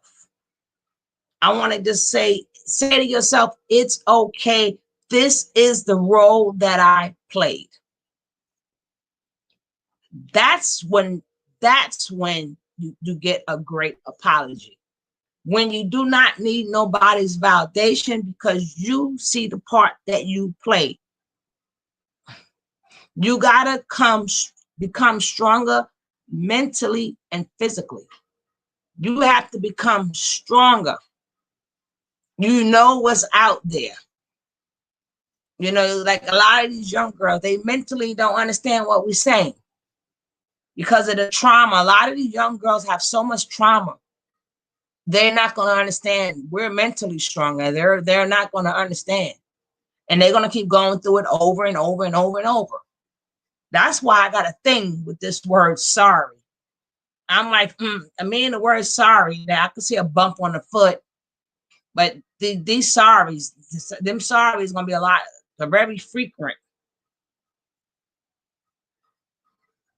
You know, we're going to do some more talks about that. But you have to get your mental game up. You have to get your mental game up. Even if that takes being alone, you got to get your mental state up, honey. You cannot be around and still be going insane because you're going to get the same results every time. You're going to be old and lonely or old and bitter. There's nothing like a bitter person. And a bitter person refuses to see the point that they played. They just so mad at the person. They didn't think about, I let them say sorry too many times. I need to forgive myself. I should let them just say sorry sorry just one time. After they did it the second time, they crossed that boundary. See, when it comes down to boundaries, there is no sorries. If somebody give you their bound, I'm not talking about making a mistake. I'm talking about once you tell somebody your boundaries, there is no sorry. Sometimes you have to be alone to get yourself right. Oh, yes, baby. That was discussed earlier too. But I was talking about how people in the prison cell, I mean, y'all can rewatch it. I'm not going to go back, catch on a rerun. But you do need a lot of time to yourself to learn yourself and learn your boundaries. And your boundaries is never supposed to be a sorry. But if I'm telling you, I don't like this, I don't like that, and if you do this, I'm going to do that. That's what it means. If you do this, I'm going to do that. You have to release the past, or you will bring it into your next relationship. You will bring that not only into your next relationship, you will bring that into everything in your life. Everything in your life will be confined to you not releasing your past. That's why you got a lot of angry girls and boys out here that's ready to fight at the drop of a dime. They ready to fight. They don't know where the anger's coming from. You could just be walking down a block and you could look at them a certain way. They're ready to fight. You got some people who will go through the same scenario and just move on with their day. Hey, you looking? Oh, underrated is back. Hey, bro. What's up? Yeah, it's the phone. I dropped the phone. I'm sorry. Okay. Floor is yours, bro.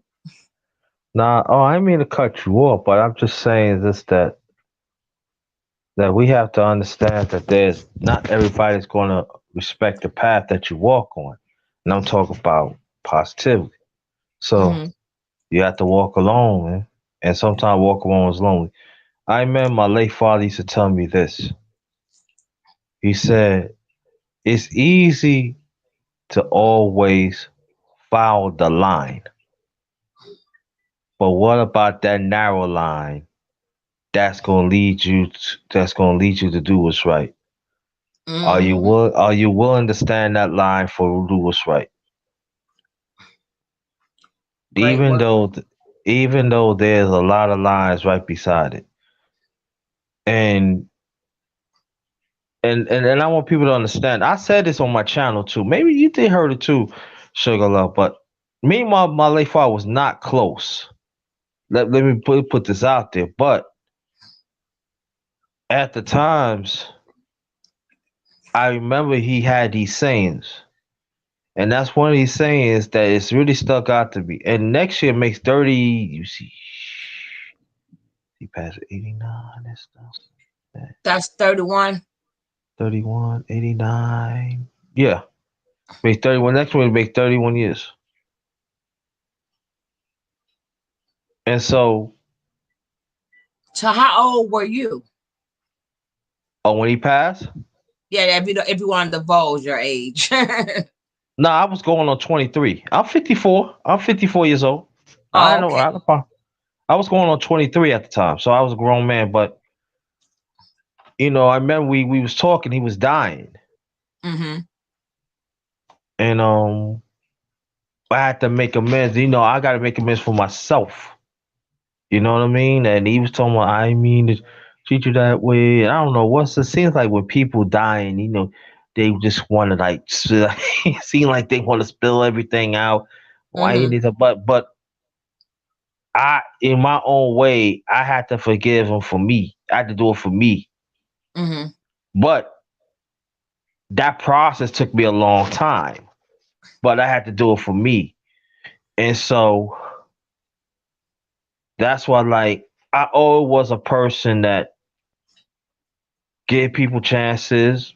I got dogged out a lot. Even like some of it is like I put myself in certain situations, but I still got dogged out. But along the way, that is all about breaking vicious cycles. So I Mm-hmm. pride on myself breaking the vicious cycle. I said, well, there's another vicious cycle. There's another. And sometimes family, it happens like that. You got to keep on breaking it. You just, you got to say that it's better. That things going to get better. And sometimes it takes years of certain cycles. Mm-hmm. And I know that when I got married in '95, that lasts like over 9.5 years. And I know the time I was going through my ex-wife family. You know what I mean? You know, charged. Trying to want to play you and stuff like that. And I was a person like I wasn't a bully or nothing. Nah, I was raised a bully, but I wasn't no punk either. And it was a lot. It was a lot mentally I had to deal with. You know what I mean? Now, That it. catch your Huh? question. Now, me speaking upon yourself. So, can you Me. tell me what role did you play? Remember, the vampire only come in the door if you invite him in. What role did you play in that you have fixed? You have, you fixed some of the mistakes that you did. Like you learned how to say, I'm just giving you an example, like you learned how to say no, or you made, now you have boundaries, or whatever. But what role did you play, and now what did you do to fix yourself? Well, see, you got to understand this. Every journey is different. So along the road that you talk about, I was fixing along the way, but at the same time, I didn't get no support. So that's what I'm saying. That I was going back what my late father was saying years before that. You got to walk alone, even though like if you in a marriage, you supposed to work as one. But I know for me, what I have to do at the same time, still preserve the marriage, then at the same time, I still had to be. I'm a black man. Yeah, I'm not being punked out. So it was. Let me tell you, it was at times I have to walk away from things because I know how the system is. I know, and then even back then, I knew people. I knew people that came out of jail. I know bad people, and they always say, "Nah, we need you in the streets to get that positive." You know what I mean? To save our community. You know what I'm saying? So it was responsibility even like earlier than that. So when they found out that, I was married and they knew ex-wife, family, they came to them, look, you're not touching him. I would go, no, and I had to stop this. No, no, no, you just got out. You know what I'm saying? You go there, you go and get your life together. I can handle this. But at the same time, again, you gotta walk alone. Sometimes when you walk alone, there's gonna be some people that had the best of your interest, but sometimes they had that bad elements with it. Sometimes you gotta tell them no. Sometimes you can't be around them. Sometimes no, get your life together. You already came out, dog. Don't go back. Don't let them trip you up like that. And so my life was always like twists and turns. And that's why it's like, as you know, Sugar Love, when I talk about myself, yo, I've been through shit. I've been through things, man. I've Mm, been through life and death situations that I had to fuse within myself. Until this day, I could tell you my ex-wife family, they didn't even know they could have been 6 feet under, but I said, off my strength, don't do it. It ain't worth it, dog. Off my strength, man. Do the so do so is one of the things that you did you let it get too far? Like in the beginning, you think if you would have had that boundary there first, it would never got that far. No, it wouldn't make a difference Because you could have, because it would have made a difference because they crossed the boundary, you leave. I'm gone. oh, you talking when I left the marriage? Now I'm talking about remember, it takes two to tangle. So everybody has a responsibility in what happens in their lives. You can't control them, but there's certain things that you can do. to say, this behavior I don't like. I think I'm going to leave this alone. Do you think if you would have done that from the beginning and had that boundary the first time, No, the first no, this is what I'm trying to explain to you. This was never occur at the beginning. You hear what I'm saying? This when it occurred for the first oh time. oh yeah, but this is what I'm saying. I was talking to them already, like, nah, this cannot happen. No, I don't want you to get involved with that. You hear what I'm saying? I got this and everything, but see, this is the thing that some of us we fail to understand. Sometimes that you don't have to start something. Sometimes things just fester up, but sometimes you have to be right there. Like, nah, this ain't going. You cannot get down like that. You cannot be like this. So let things fester out. So what happened was, while the marriage is like going on and everything, it feeds it out. So that's when intervention. That's when the intervention comes in, and that's when like, yeah, okay, I remember. So that's what they phase out. But that's what I'm saying, that sometimes family, that sometimes that things is not gonna go in order. That what you think it is. It's not. But at the So same time, but let me finish. So, but at the same time, you have to be on top of it, and then I actually say that I actually save lives. so what would you do differently now in a relationship? Oh, the relationship, What would you do differently now in a relationship? I would talk up more. That's it. Uh, See, that's where a lot of us pitfalls. A lot of us have that same pitfall. We didn't talk up. Hello, Showtime Entertainment. Welcome for being here. Oh, Because Showtime, but see, I yeah, had to Showtime the learn. thing. I had to learn that. I had to learn that too. But go ahead. But see, this is what I'm saying, Sugar Love.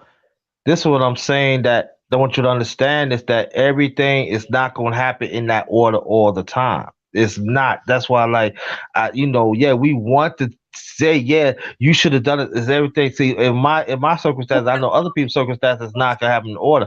See, that's why, like, for me, yeah, of the marriage was like really going on. It was like separate from our family, but like, so that's what I'm saying. Like, for my love for our people, for our love for our family, when I love for our people, and yeah, because like, when I see people doing things, I understand the system, and so there are some people, they very very naive what's going on. They think they know what's going on. I know things going on, and so what happened was, throughout the years, yeah, it got better. Yeah, throughout the years when I was married, did it got better? Yes. But at the same time, I could say one thing, what it was. I didn't speak about the friends, not the peeps I know. They gone. They been on better things. They good. They doing good. They good. Matter of fact, majority of them got their own businesses, and we talk about it and everything. But I know that of the marriage, I didn't speak up enough. I let No, it fe- I was saying I wasn't going backwards. I was going forward. And I was saying, if you in a relationship now or get in a relationship now, what would you do different? Because that's already Oh, done and over with. oh, I would speak up more. That was So that no doubt, no doubt. I would spoke up more. if you get in a relationship now, you learned how to speak up more. So you will More, speak yes. right. Yeah, And what I would speak up more, even though that I don't have the support, I still got to speak up. Yeah.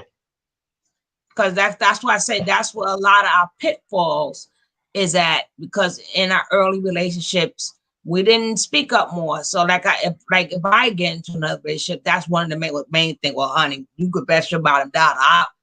A lot of lessons I have learned. So I did my internal, and I said, oh, maybe I should have said this. Maybe now I'm letting you know off the top now. If you do this, I'm going to do that. What's your boundary? These are my boundaries. What's your boundaries? Because now it's a one shot deal. When it crosses a boundary, it's a one shot deal. I'm not talking Yeah. about people who make mistakes. We all know people make mistakes, but not when Yeah. it comes down to the boundaries. Yeah, but at the same time too, but we have to understand too that sometimes as a people, things is not. I got to keep on saying this. Things is not going to be in order. No, there's not going to be order because things do pop up that sometimes that is not our fault. But whatever it is, just deal like I did. I dealt with it. I see for what it is, and I dealt with it. So that's why one of the reasons you have to be honest what's going on. And I think that's the problem too, because sometimes we can go back and forth. I should do this, you should do that, but there are certain circumstances that could pop up that it's not even your fault. But No, you surround it. Don't be fair. You surround it, then you deal with it. Then, yeah. But trust and believe. I always tell people, you have a right. Just speak. You'll speak up for what you speak. Speak up, especially especially if it hurts you eternally. That's the most important. That hurt you eternally. well, it depends. I never said what my boundaries was. I'm not. Depends on like a person boundary could be like, listen, if you cheat on me, that could be a boundary. That's one boundary that is nothing could be able you could tell me that could pop up. If you cheat on, we're gonna be together, be together. If you cheat on me one time, we're done. That's a boundary. There would not be a there. There is no crossing that. There is no going back. There is no sorry. There's no nothing. Because if I'm telling you this is my boundary, and I asked you, can you do this, and you said yeah, it depends on. Remember, we're not talking about things go on in a relationship. I'm not saying that. I'm talking about like certain strict boundaries. It would not is I'm sorry, there's no situation that you can give me. I told you, if you cheat, if you do this, I'm going to do that. I'm not, it's okay if I have to take, I'm not working through that. I'm not, Oh yeah, because definitely. Boundaries very that's important. what I'm Yeah. saying. It depends. Like, we're not talking about little bound. I'm not talking about little stuff or little things I'm talking about the these things. I've been down this road. I've learned my lesson. I'm not going back there. Certain places I'm just not going back there. I learned my lesson already. So if I learned my lesson already, depending on what lesson you have learned, I'm not going back there. So I don't know. Everybody got different sets of boundaries. I'm talking about real stuff. I'm not talking about, things may pop up, things may not. Oh, we know this is life. Life, nothing But goes in but order. Nothing but goes but in but order. but sugar, I want you to understand what I'm saying. And please understand out of all due respect. The things that I'm talking about, I'm not talking about little things. I'm talking about big things. Sometimes it can fester up one by one that sometimes we don't have no control. But at the same time, of course, you got to set boundaries. You got to set boundaries. So I was telling people this: set some strong boundaries within yourself. Then, if you get involved with that person, this is what I'm standing on. Are you going to be with it, or you're not going to be with it? Simple as that. So I Every totally act, agree with you. every action has a reaction. That's from living your best life. Now that part is true. Is repercussions and reactions for everything, you know. But I mean, certain boundaries it's like I said, everybody has different boundaries. Your boundary may not be my boundary, but I'm still going to ask you, what are your boundaries?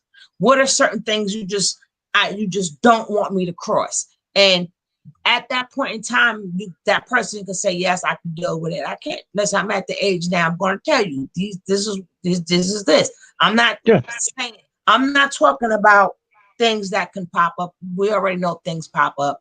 We already know things happen. That's what relationships is all about.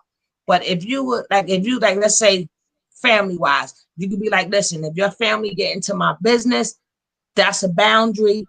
Then you stay with your family. I'm not dealing with it. See, that's a boundary. Certain things, whatever lesson that you have learned, I'm not, is going to create the same results if I let somebody else do the same thing. It depends on your boundary. I don't know what your boundaries are. You understand? I'm just saying we just have to set them. And once you cross that bound, oh, go, oh, thank you, living your best life. And don't forget to hit me up, living your best life. on IG. Yeah, but I mean, I think once you get that out, that makes the relationship more free. It's more freer now because once people know, listen, I got something. If I do this, I got something to lose. I think I better not do this. Yeah, yeah. You know, I get you. I agree everything I'm saying. Like one of my boundaries is like I told a woman, you put a hand on me, it's done. oh yes, I'm glad. You More you men need to set that boundary. yo I you tell get in you get in my face, you get in my face, it's done. It's done. Yes, I tell my son the same thing. You need to. That is one boundary. Men, I tell all men that is one boundary they need to set because some of these women, they got their internal problems and they think they want to jump up in these men's face. I think that's a perfect boundary, and I think that's one boundary every man should set. But God, But I'm sorry, I didn't mean to cut you off. no, no. You ain't cut me up. But see, this is the thing that Sugar Love. That the sad thing about it, how many mothers and how many sisters is willing to tell another man for that? It's not that many. And it's not picking on the women. I'm telling y'all by personal experience and also what I see. You can tell if you tell that woman, tell a young girl, don't let no man put a hand on you. But when it comes to little boys, nah. Because Mm-mm. I see things. I broke up. Let me tell you, I told people like a kid. I've been in life and test situations, and I had to break up things like I, you got to tell your sons that. You got Yeah, to tell your nephews that. You got to tell them. And yeah, also, like if you have a son that he up in age and he met a special young lady, and now I'm saying like he was raised from like a two parent or one parent, no matter make a difference. You bring him home. Listen, mothers, you like Sugar Love said, yo, you put a hand on my son, something's gonna happen. They need to hear that because I told my son that since he was young and not even thinking about girls. I always say, listen, if a woman put her hand on you, the relationship is now over. Cause hmm then she think that she's gonna do it again, and two things is gonna happen. You're gonna end up in jail, or you're gonna end up hurting that girl. So to alleviate all of that, the first time she jump in your face or put her hands on you, you done, better walk and never go back again. And done. that's what I told him. Keep walking and never go back to the house again. Yeah, and I think that's the thing about and that because like again, like people say, what you talking about underrated? I'm telling you from personal that deal with. Nah, the only if you raise your hand, it's done. I Yep. done it. I done it. I went on a date like 2 years ago. No, it was 3 years ago. Pardon me, it was 3 years ago. The lady talking about like that. So, but she was on the phone for like 45 minutes. I said, "Why you on the phone 45 minutes? You acting like you want to see me, so we get to know me and stuff." So across table, you listen here. This is my. Oh, you put your hand. Oh, done. Bye. Exactly. Done. Exactly. Done. Exactly. Done. I will, cause you know why? Cause I learned from my mistake when I was very young. Mm-hmm.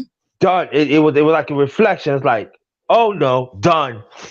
They said, and you know what? They say, oh, here's the bill. I paid for everything.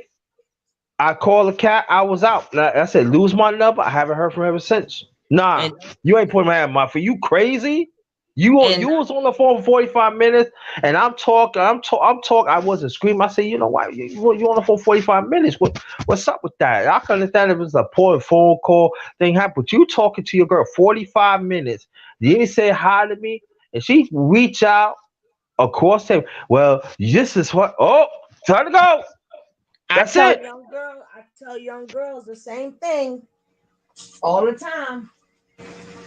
I tell these young girls, stay out these boys' face. Do not. You gotta let these girls know too. Do You're it. right. Do not, because I work with kids, so I have to teach both ways. I have to Yeah, teach. you're right. So I have to let them know. So a lot of times them girls be jumping up. I'm like, you see how big that boy is? Or Or just because you big, you don't think that boy can hurt you? I said Mm-hmm. two things gonna happen. He gonna hurt you, and then you gonna mess up that boy life for life. Have Mm-hmm. him go to jail or something. You ain't got no business in that boy's face. Get out of his face. If y'all don't know, y'all probably not at the age where y'all learned how to communicate yet. That grows on people. So a lot of them, because of the way they was brought up, they have a lot of aggression in them and a lot of anger. But hey, check it. I'm gonna have to learn you how to check it starting right now, because you're gonna end up getting yourself hurt. And I see that too many times. A lot of these women jumping up in these men's face, and then I see a lot of men who I know women get abused too, but we're not talking about that right now. So before anybody be careful, Sugar Love. It might come after you. Ain't nobody gonna come after me. All right, Donna, thank you, my love. I'm not never worrying about that. I speak from the heart. And I know. I just messing with you. No, but I don't want women to think that, hey, I didn't forget about that either. But I'm just saying, I have a son. You brought that up about men. So I'm talking about the boys' part right now. We will get on women another time. We're just talking about men because I have a son. And I'm just letting you know, I let women all the time know, get on out these men's face. You're going to get yourself hurt. I see it too many times. Out, you look out the window, especially living in the building. These little young girls just a ratchet. I get it. You don't know no better. I get it. But somebody got to learn them. Somebody got to learn them. Because you're going to keep that same pattern until somebody end up heaven, hell, or jail. You're going to keep that same pattern. Because sometimes men have feelings. And just because they can beat a woman, not saying all y'all can beat women, but y'all feel, it's not like women act like the man don't feel the hit. It may not hurt the man, but he still feel it. And nobody likes to be hit, period.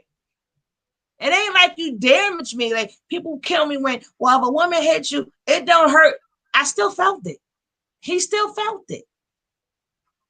And no, it do not feel good to get hit. Nobody said that it gotta hurt, but he felt it, and it don't feel good. And at the same time, the emotion goes with it too, and the rage goes with it. It does something. Again, I'm going by what I've been through, and that's why it's good to have those conversations. That's why I as you know, I had these men's talks. We talk about certain things like that because it needs to be mentioned and stuff. Let me put it out there too. Women do get abused too. Yes, yes, sure do. And any man that hit a woman like that get abused, I'm totally against that too. And I come on their helmet too. But I would say this though too. That be we talk about that. And we should, and we still got to talk about that. But with me and Sugar Love is talking about it, it's not being mentioned. So that's what I'm saying. Come on, y'all. This all I'm saying. Let's stop playing these games, and we got to mention more. And I understand, and I'm people in the chat, and I want to understand what I'm saying. Sugar Love has a son.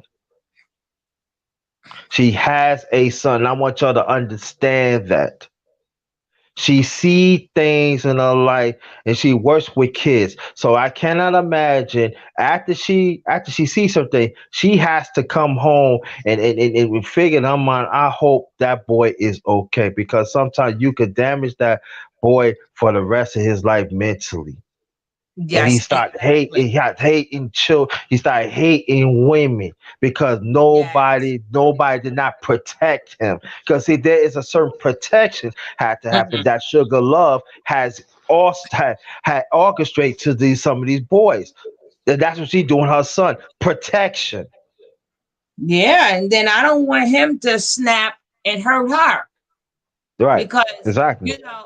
These women, some women they hit kind of hard, some of these women.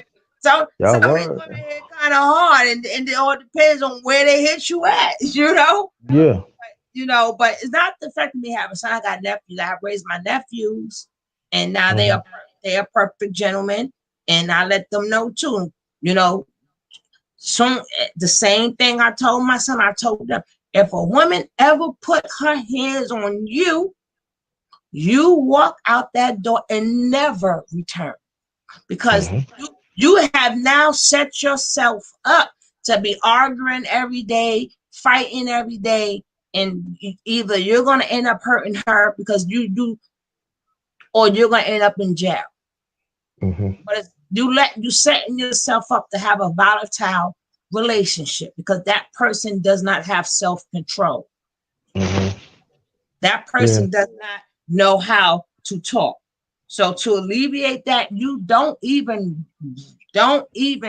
walk, run. I told my son, run. And Yeah, I you don't gotta care. run from that. Yeah, exactly. Yeah, yeah, you Run. gotta run. You gotta run and be like I said, be ghost. Yes. You got Yeah, to run, honey. But that's something that you have to teach your kids. yeah, That's because that's how, and then soon as the man hit the woman back, then you got the theatrics. She got to fall on the floor. Oh my God, you hit me. You put your hands on me. Ah! She forgot that she hit you. yeah. And then sometimes, I've and seen it sometimes, all. right? Let me tell you what happened to me. Right? I Uh, throughout the years, my older sister, I love her. I love you, Vanessa. I really do. But you put us in some shit. Well, anyway, my older brothers always used to take up for her, because she used to be with guys that hit on her.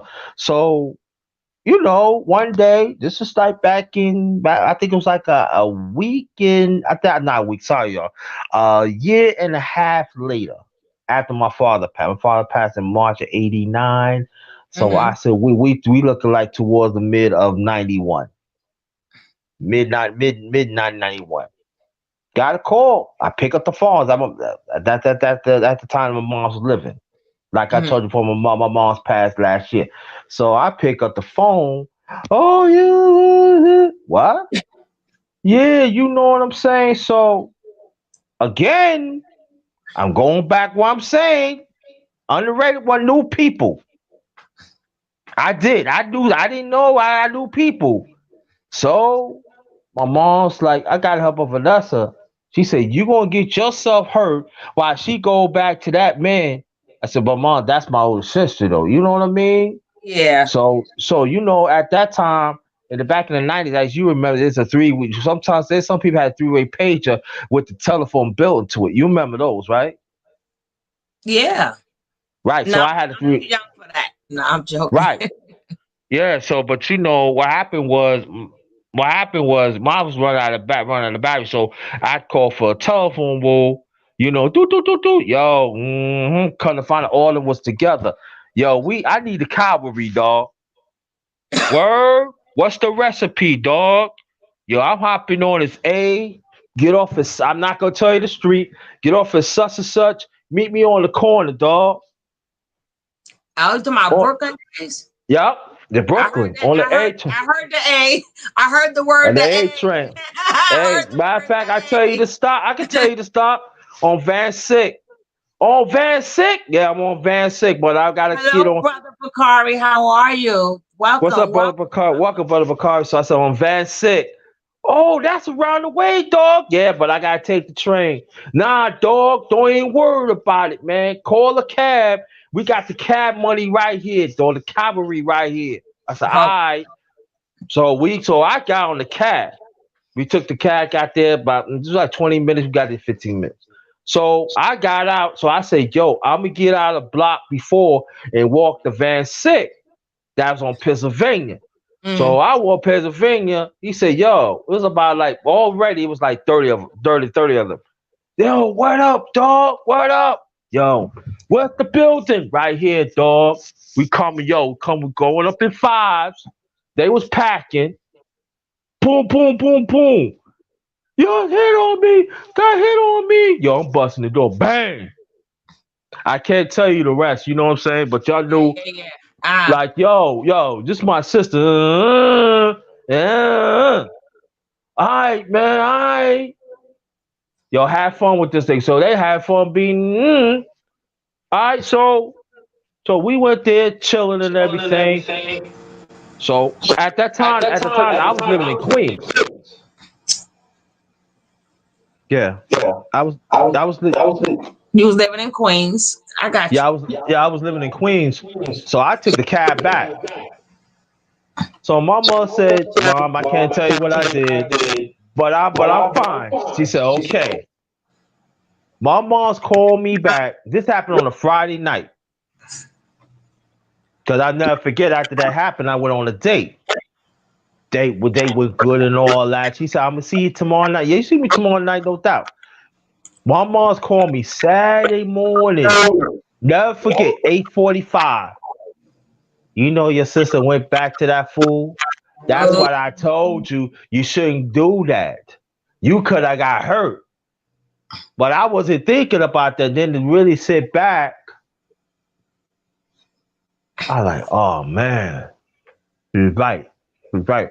And that's why like the point was like go more on your point when you talk about you talk to your son. My mom's had to tell me, and I'm grown. You know what I mean? Mm-hmm. And look what happened. I could have got hurt. That's why, like I told people like this, yo, well, listen what Sugar Love and talk. Mothers, you got to, yeah, talk to your daughters, yeah. But please talk to your sons, man. Please. You have to do that. These are changed. It ain't changed all that much, but you got social media and stuff. You Yeah. got some Yep. of these women are devious. I'm telling you, they Yes. play the social media, and then most of the time they're gonna believe them instead of. Please, you got to put them up on game. Trust me, I know because that happened to some of my godsons too. I had to like, yo, you walk away, dog. No, Ain't but worth it. in my line of business, for some reason, I have to school the boys more than I school the girls. For Really? some reason, yes, they don't know the game, right?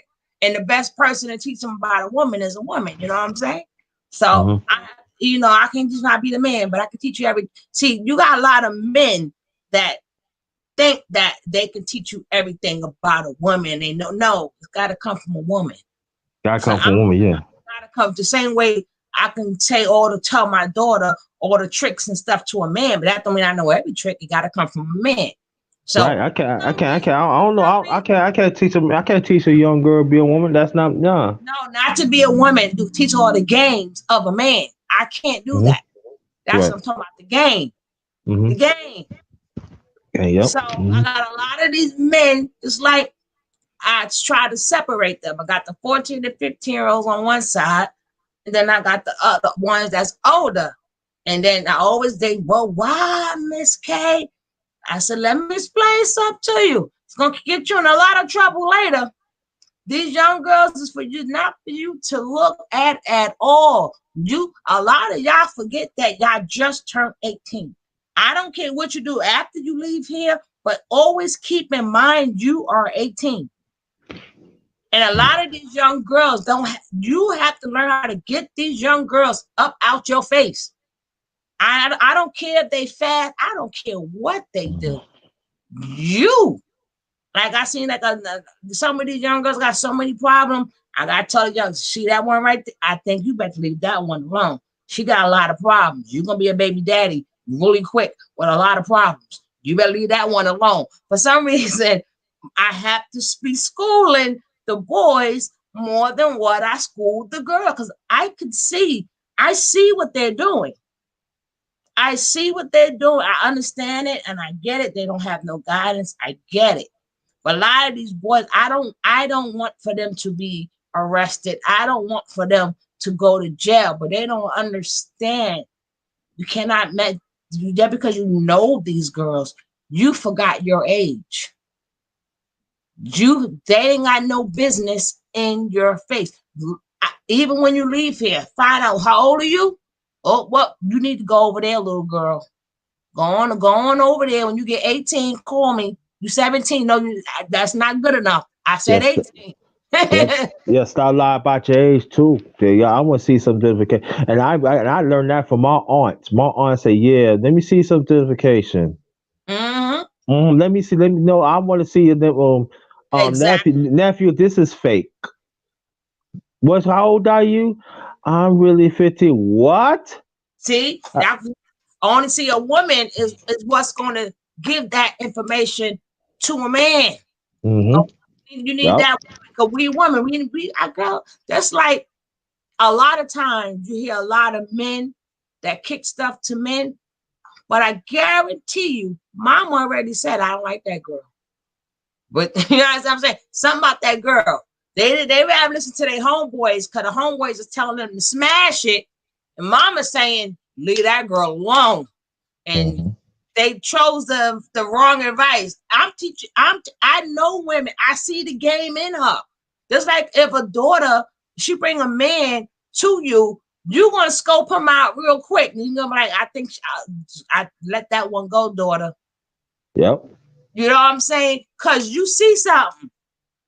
You see something, but a lot of her other friends, her female friend, oh, he cute. Oh, he look good. Oh, he got a car. He got this. So who advice they going to take? They always take the opposite advice. They always take Mm-hmm. the wrong advice. If I'm a man and I'm looking at this man, I don't care what he look like. I don't like him. I'm telling you, this is what this guy going to do to you. Mm-hmm. You understand? But a lot of them know them. Ever hear, oh, he's cute and that. So I try to stay focused on these kids. Hopefully, a lot of them learn the lessons, and a lot of times Well, they didn't listen, and then they came back. Oh, Miss K, you were so right. I should have listened. You told me that, and now I'm in trouble. So too late. That's too late. no, but they didn't get in bad trouble, thank God. But Oh, it's just good, great. it's just little things that happen that something that I said after it happened, they like, oh my gosh, she was It triggers the trigger to do the right thing. But I want to say this to you, and I can say it behalf of everybody. We appreciate you. We appreciate that somebody cares, because to see that is the problem. Like throughout, especially in our community, is there's not enough caring of our young boys. It's not enough caring, and I just want to say thank you so much. That even though we sometimes we be a pain in the ass. Sometimes I ain't gonna lie to you, but you care, and I think and then I want people, it's it's gratifying to know that somebody is fighting. You know what I'm saying? And somebody's like, because you never know. It might be some kid probably hear you right now, like yo, and probably marry right now, like, yo, Miss K, save me. Probably that told his wife and told his daughter, yo, do you understand? Miss K, save me, boo. She saved me. I tried because I understand that these kids will now become adults. And I just got so tired of the bloodshed. I just got so tired of the bloodshed. And I'm like, I'm the type of person that, I'm not gonna sit around and like, chat about it and talk about it. I'm gonna try to do something about it. And I have up to 100, I have up to 100 kids at a time. Oh, So wow. imagine I've been doing my job so well. I can tell you each give it 3 days. I know all their personalities. Mm, Every girl walks in with their shirt long, right? Past their butt. mm, And as the day go, as the weeks go, the days go by, the shirt go up, up, up, up, and they got a little knot in the back. Now they showing their butt. And then I try to ooh. tell these parents, and I tell them all the time, because you got a lot of good parents that's out there, and you got a lot of them that they don't understand that they have what you call latchkey kids because you work. And a lot of them is always, oh, not my child, not my child. And I am a firm believer of that Eddie Murphy line. And yes, your kid too. And yes, your child too.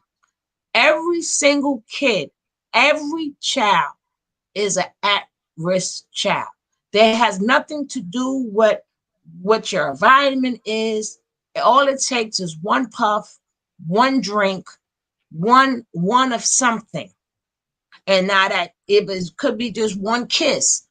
Who knows what that one thing may be to make your child cross over to the other side. And a lot of these parents, being that they haven't schooled their kids, how I know, because I got them. You know, I got them. I hear what you're saying. How you doing, Mark Nash? Peace to you too. I understand what you're saying, but I'm with your kid. When you're not around, you had a good kid, but that's not the child you thought it was. Yeah, yeah. I'm saying. That's not the child you know. Kind of kids change, right? I mean, I see it, and I'd be like, "This gonna be the fast one. This one I'm gonna have to fire." Cause I always fire kids on the first day. I I love it. I might let them come. Some of them come back humble, but that's for the rest of them to know she's not the one to play. I tell you, I got boundaries for everything.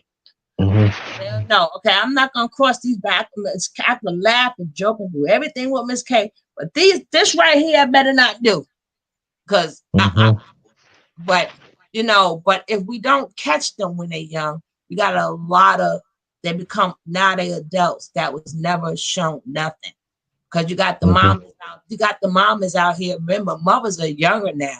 So that means the mother is younger now. The grandmothers are Mm-hmm. now younger. So we don't have no more Mimas. We don't have no more Yeah, Medias. We you don't even have got you even got grandmas like 31, like 30, like 31 up to 40 and stuff like that. Yeah. right. So now these kids who have kids now have to take care of their own kids because you're not dropping them off at grandma's house no more because grandma twerking. Grandma twerking somewhere. Grandma still can drop it. She twerking somewhere.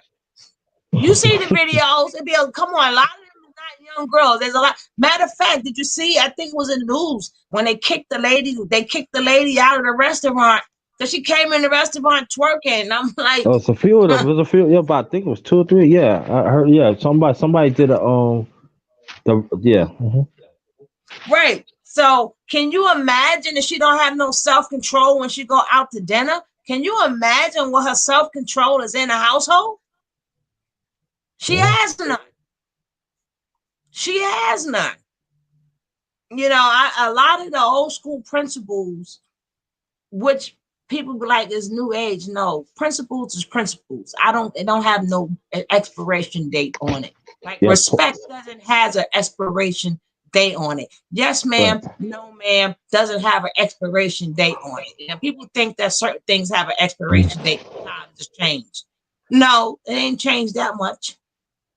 Certain things don't have an expiration date, but some people Mhm. just we are like morally bankrupt. That's what's going on now. People are morally bankrupt. They're doing whatever that they want to do. That's what it become now. Like these kids are doing whatever they want to do. There's no Mhm. guidance. There's no nothing. So, you know, that's like my biggest fight. But like, look at all these young kids now. They making all this money in a rap game and getting murked at the same time. You Get know, we get murked. morally bankrupt. Yeah, Get get get we are murked up. more. Get murked up. Let's like seem like a two or three a day now. Mm-hmm. To at Murk. least we had a reason, even though it wasn't a good reason, but we had a reason in the late '80s because that's when that crack came in there. So at Right. least they was fighting over territory and money. They was fighting over something. We talking about people who making legit money. You selling your records or whatever, and here you go. Why you dead? How did you know what I'm saying? But I try to, being that I believe that two people, it takes two to tango. I don't like to just like just get on men or just get on women because I believe it takes two to tango. And that's one thing I do like about your channel is Black men do need to be supported more. That's why I always come to you. I'm your number one supporter. Your number Yes, one she is. supporter. Yes, she do. Let me look. Can I say this, Sugar Love? Mm-hmm. I'm gonna tell you. I'm gonna tell you this. This is no hype. This is no none. Wherever I have men, because I got two channels for. I got two platforms of men. The first one is I always had the underrated men's talk. I brought that back like maybe a few months ago, but I did create it like maybe like but I said almost a year from no, I said about maybe goes going on 7 months now. Is the underrated breakfast? What I call it? It's the breakfast something fellowship live. Mm-hmm. And those are the men that sometimes they need to get off their chest for the morning. And sometimes we do have intense conversation about us as men, what we need to do more and stuff. And I could tell you most of the time, Sugar Loves was there for support. She's one of the few women that black women that there for support. So when Because we people, have to. We yeah, have to. We yeah. have to. When women don't understand, that's another thing that we morally bankrupt with. Women, I mean, we didn't people think that when you say support a black man, they automatically think you're gonna thinking about financial. Got nothing to do with financially.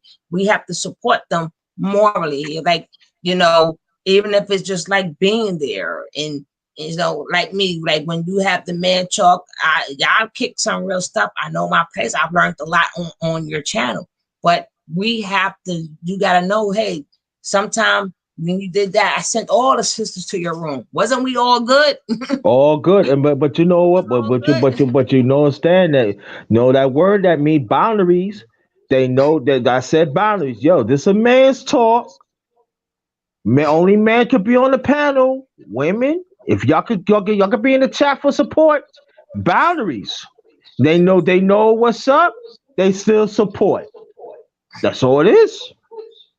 But we have to, no, but not just on YouTube, but the black man needs to know. See, if the black man knew that they had our support a little bit more often, I think that would help change the dynamics with the relationship between men and women. Because Hmm. women are supposed to be the nurturers. They want to swap places with the man. You cannot. That is not the divine order. You got to Hmm. go by the divine order of how God made it. It Hmm. doesn't make you a less of a woman. It doesn't mean that you can't get your career or do what or whatever. But God had a reason for telling us to back our men. He had a reason for that. Because certain things, because we built differently, we could take a little bit more than you guys. That's why we are the nurturers. Mama go through a lot. So we can go through a little bit more. So being that where God gave us it so we can go through more. So we are supposed to be the ones that's supposed to, hey, how you doing? Here's that hug. Embrace that man for being out in that world. It's a tough world out there for the black man, even though it's tough for the women too. But you got women getting killed also, but you got is majority of men, and these men are somebody's sons.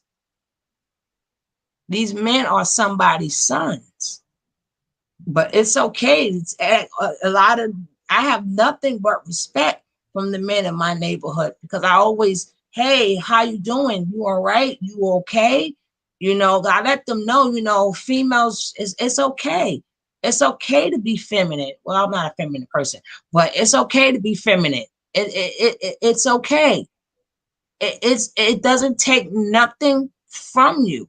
It's not a it's the people makes like it's a race. It's not a race between a black man and a black. Because guess what? We all in this together. It's not a race. But I see where women, they are so career driven and stuff driven. Somewhere down the line they forgot about the black man, and they they have this imagery of a man that they want that does not exist because everybody has flaws. I don't care if he got a car or whatever, that don't make him a good man. Then because you see a man that got everything you wanted, he could be a terrible man. Terrible man.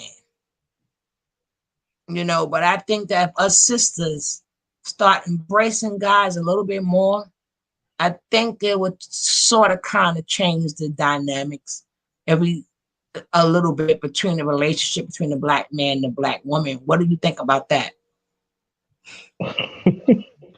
I be- I agree, but I say in this time, good luck. Well, I would like to see it one day in my lifetime. I do. I really do. Because I'm saying everything you're saying, you on point and everything. But it goes back to my point again. How many sugar loves willing to talk, willing to build like this? Not many. I tell you But all the but time, but it but I start with accept. one. It But start with but one. we do accept. No, let me do. I do accept, and us black men, we love you for that, and we do, and y'all one, and you the one that we were to support and protect. Ah, thank you. And see, look, do you see how that goes? When a woman does her job, what does the man say? We're willing to serve and protect. See, women, did you hear that? Did you, if any woman listening to this right now, did you just catch on to what just happened? I was doing my role as a woman naturally, and he naturally did his role as a man, saying we will serve and protect. See, there are men, if you be yourself, be a woman naturally and give that natural nurturing, he will naturally serve and protect. I hope that y'all got the lesson. We're gonna have to make sure we do more memorable lessons like this, bro. Because that No was a doubt. lesson right there. That was a great lesson right there. So yeah, so I would tell some of these sisters too, and even brothers that in this mix too. Like I'm sorry, I'm not going to protect a woman that want me to die. Sure. That wants her son to die. That wants her daughter to die. No, I'm not going to do it. Why I should? Why another black woman that understands what's going on, that willing to nurture? Because see, this is the understanding, black woman. You have to understand this too. You need time to nurture too. So when you need time to nurture, you want that man to protect you so you could nurture while we could protect. Let us do our own thing. No matter what surface that you in, because if you keep on perpetrating this toxic, you gonna find a whole lot of brothers gonna turn away, and they gonna say, and I'm gonna tell you something. And I'm 54 and I'm seeing it. They looking at I'm not dealing with this. You want me to protect you, that I'm doing the right thing, but you locking me up for nothing to see my kids. You even locking me up that you see I'm talking to another black woman that to give her praise, to keep her doing a good job. You gonna lock me up for that. So you know what brothers is doing? They're gonna be like this. I'm you on your own. And you know what's gonna happen? Society says, oh, you wrong and so no, you're not wrong. I'm not protecting you. You Yeah. toxic. You don't want to change. Why I should put myself on the line for a black woman or even a black man? I'm talking about black man that is not willing to speak up against it to protect you. I'm not doing it. Cause I done it before and I got hurt. I'm not doing it no more. You on your own. I'm protecting black women that I know that had love for me, that love for herself first, that loves for her family, that loves her community. We don't mind to protect y'all. We don't mind protect those ones because you know why? It ain't all about no giving because we know that we giving your time to keep on nourishing. See, this is the point that y'all fail to understand that when you in your toxic, you're not nourishing. Correct. I had this that needs to be said, and you're absolutely correct. And these women have to, they gotta get themselves together. They gotta turn back to being women. And don't be a woman when it comes down to when you just being a woman because I want this money from this guy. You gotta be a woman regardless. You Yeah. gotta be a lady regardless. Yeah. And, That's like yeah. some men. Just like some men, I have Yeah. no Yeah. respect. Oh, Some men, definitely. I don't have no respect for no. I don't some, respect for no man that is toxic either. some men, boy, they get to see that temper I got. They didn't know I had.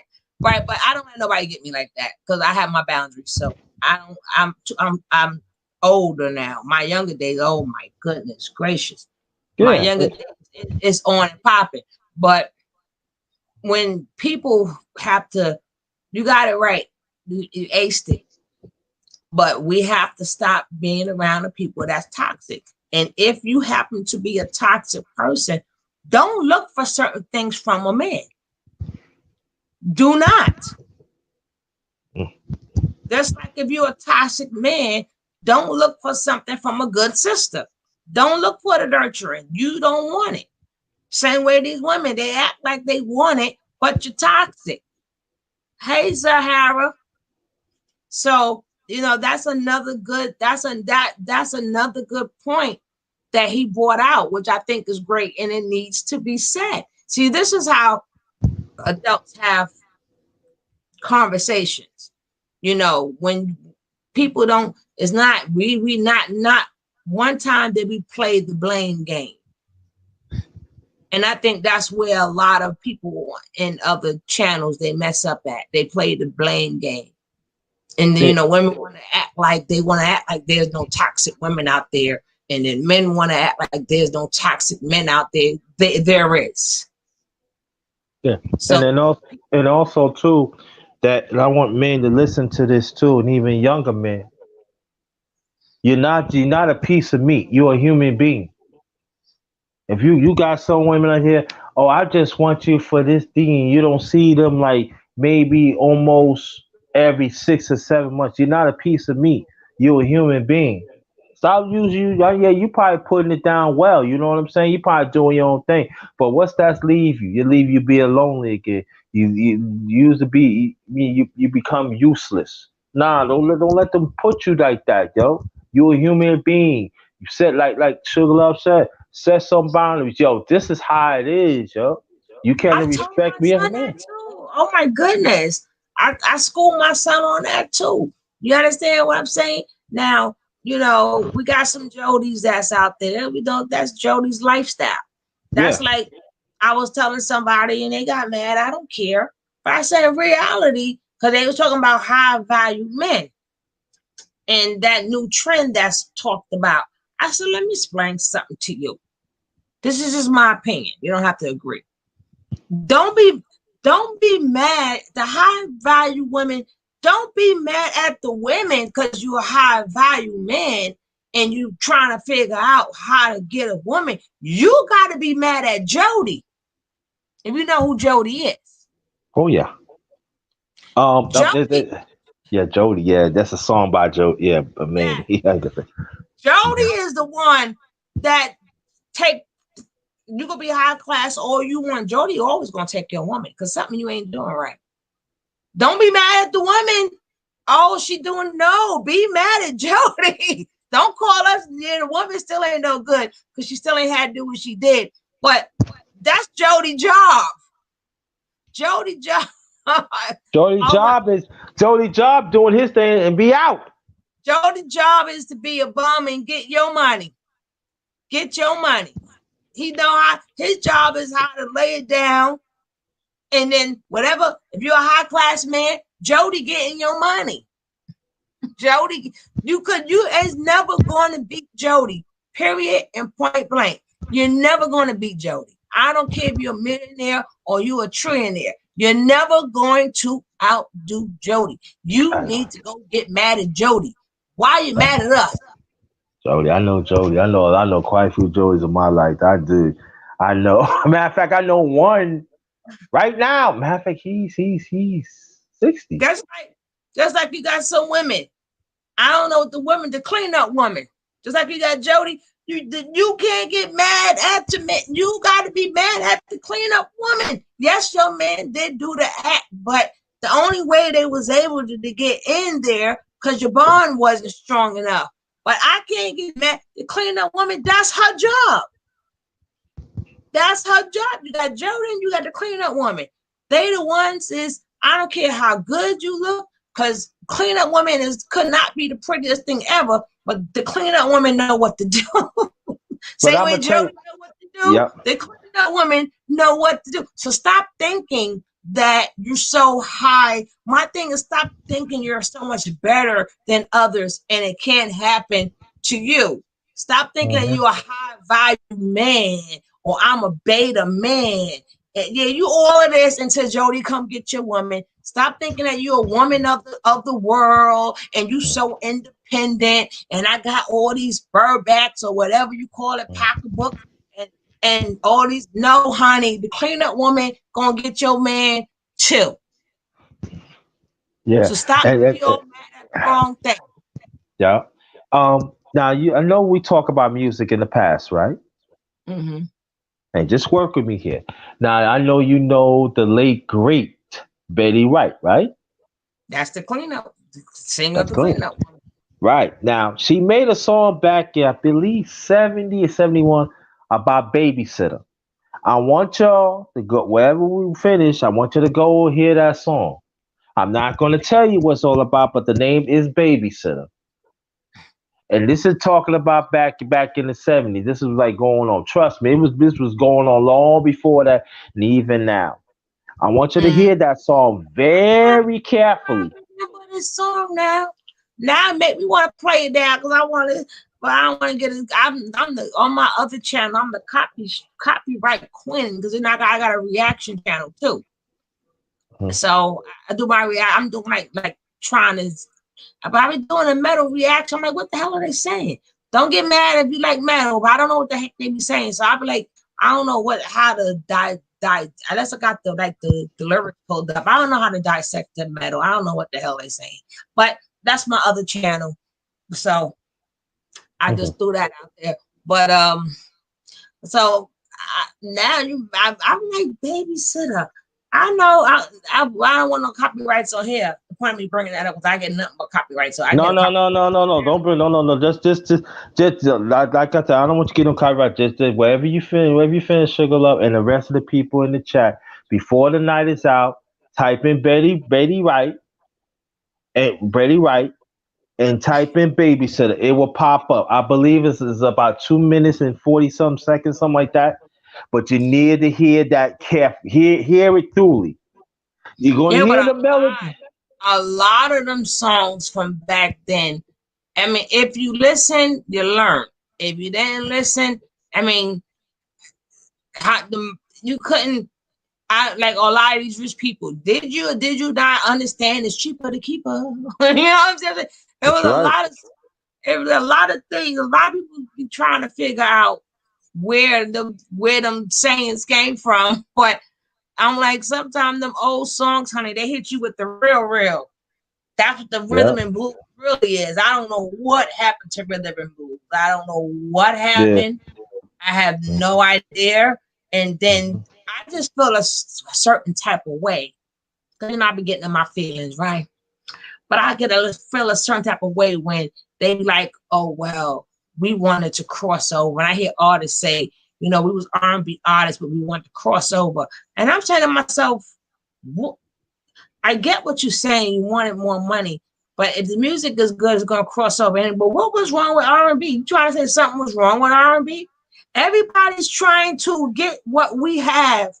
Whatever God gave us, melanated people in our voices. Everybody's trying to get to that. And you saying you want to do pop. You want to do pop. You know how many people, and I have heard some great singers, but that soul ain't there, honey. If you ain't melanated, that soul is not there. It's not there. I mean, that's where a lot of our artists fell into pitfalls because Just like when Barry Gordy was like, I don't want to make music for black people. I don't listen. If your music is good, then everybody gonna listen to it. But don't stick with what you are, because everybody else want to be you. That's the point that I'm saying. They Oh will yeah. love. They whatever God did something special with melanated people. Whatever we got, they try. That's like I was telling somebody, and they was laughing at me. I said, every artist downfall that I know was saying, "Oh, it's better in Europe. No. You was in Europe, they were still on all your shit. Why you was in every artist downfall was going to England. We taught Europe and England everything they know. Everything they know. Oh yeah. Everything they know. And they quick to tell you, if somebody letting you in the door, you got to try to realize, why they letting me in the door? Everything from the Rolling Stones to the Beatles to everybody. We went and showed them everything, but we thinking that they let us in the door and they love us over there. They don't love you. They love your skill. Look how they did Jimi Hendrix, and then they had the artist Stevie Ray Vaughan, which is he's really good. But I did I did 2 reviews, right? I did one, Stevie Ray Vaughan did Voodoo Child over. He was fantastic, but he wasn't no Jimi Hendrix. What do you mean he was better than Jimi Hendrix? Are you freaking crazy? Then I did Danny Boy. So I did the Elvis version and I did the Jackie Wilson version. Big difference. Big, humongous difference. But every artist that we have that was from groups and everything, the first thing they do was run Europe. And then now they have all these great artists that all these artists came from England. No, they didn't come from England being a great artist. Our black entertainers went there and showed them. Just like, what was the guy? Is he from the Rolling? But Mick Jagger in it. What group was Mick Jagger in? The Rolling Stones. Rolling Stones, right? Rolling Stones. Every time you see a great black artist, you will see him there. From Muddy Waters to everybody. You will see that man everywhere. That's even down to Elvis. He was in every black church he could be into. Every black church. And let me tell you this though too. Now I'm gonna give people. Oh yeah. Before I continue, I'm gonna do old school talk. Old School True Talk Part 2 tomorrow night, 7:00 p.m. Eastern Standard Time. You are more than welcome, Sugar Love, to get on the panel. What are we talking about? Old school, back in the days, old school, eating, coats and all that, the ways of living, having fun, all that. We gonna discuss all that. Well, we're gonna relate the most. We from BK. We're gonna relate the most. but they got some people. I'm gonna say this. I'm gonna tell you like it's a short story, but I'm gonna do it real fast. Now there was 2 British invasions of the United States. It was back in the early '60s. That's with the Beatles and the Rolling Stones. I think there's somebody else, and then they are the second. They are the second invasion. That's when the Animals, the Birds, the Zeppelin, and those are the second. That's the second version of the. That's the second version of the British invasion of the United States. The Animals was ahead of that. Now, when the Animals when they was making their song, now Eric Burton, they said, "Who's Eric Burton?" Eric Burton. There were some people saying that he co-create the group War. But I found out, but that was not true. He was just there. They spilled that wine. He was just there in 1970. But anyway, to go back anyway, if y'all listen, most of the Animals' first LP back in '64, it was none but blues. I was getting ready to say, oh my gosh, I was getting ready to say that. Even when I was listening to who was it? Was it Stevie Ray Vaughan? Was it Led Zeppelin? Whichever group band I do my reactions. and I still know these songs. And I was like, now y'all know for a fact, but again, that's on us for going there, showing it to them. That was on us for going up there, showing it to them. So they put that blues. No, you know R&B. You should have known. And I'm like, they know them blues. Oh, they the greatest. No, they took our stuff, and we no, they didn't take it. We gave it to them. We gave it to them. We went up. We was all up in Europe, thinking we was somebody, not knowing they was stealing everything. But there's nothing new. That dog straight. But honey, but hello, that dog straight. One love family. But that'd be a definite one. I mean, I think, let me see, the only one we give a pass to. Well, you know, we give a pass to Tina Marie. I don't know why she no. No, I ain't getting no pass. No You shouldn't get pass. no pass. No pass. No. Why not? Why? Okay. Well, she could sing. Yeah, she can sing, but no pass. Okay, but that is why they want the masters. Oh, they don't want the masters. They got the masters. They but don't you know want what? it. They got it. But you know why? But you know I don't want to give them no pass. Some of them no pass because they do not want to acknowledge that we create the music. When you don't acknowledge us that we are creators, I'm not gonna give you no pass. You just a gatekeeper. We leasing our creation to you, and you still do it. This is what I'm saying. Hang out with a black person doesn't mean nothing. I want you to say it throughout the media, throughout the masses. Listen, I love the music. We copied it and stuff. Say it, but that's what I'm saying. Can't do it. Yeah, but I just like I said, music is another thing. Yeah. Music is that's gonna be another whole different topic. But like I said, women, like I said, women and men, learn to forgive yourself. Like I said, at some point in time, certain things we just didn't know.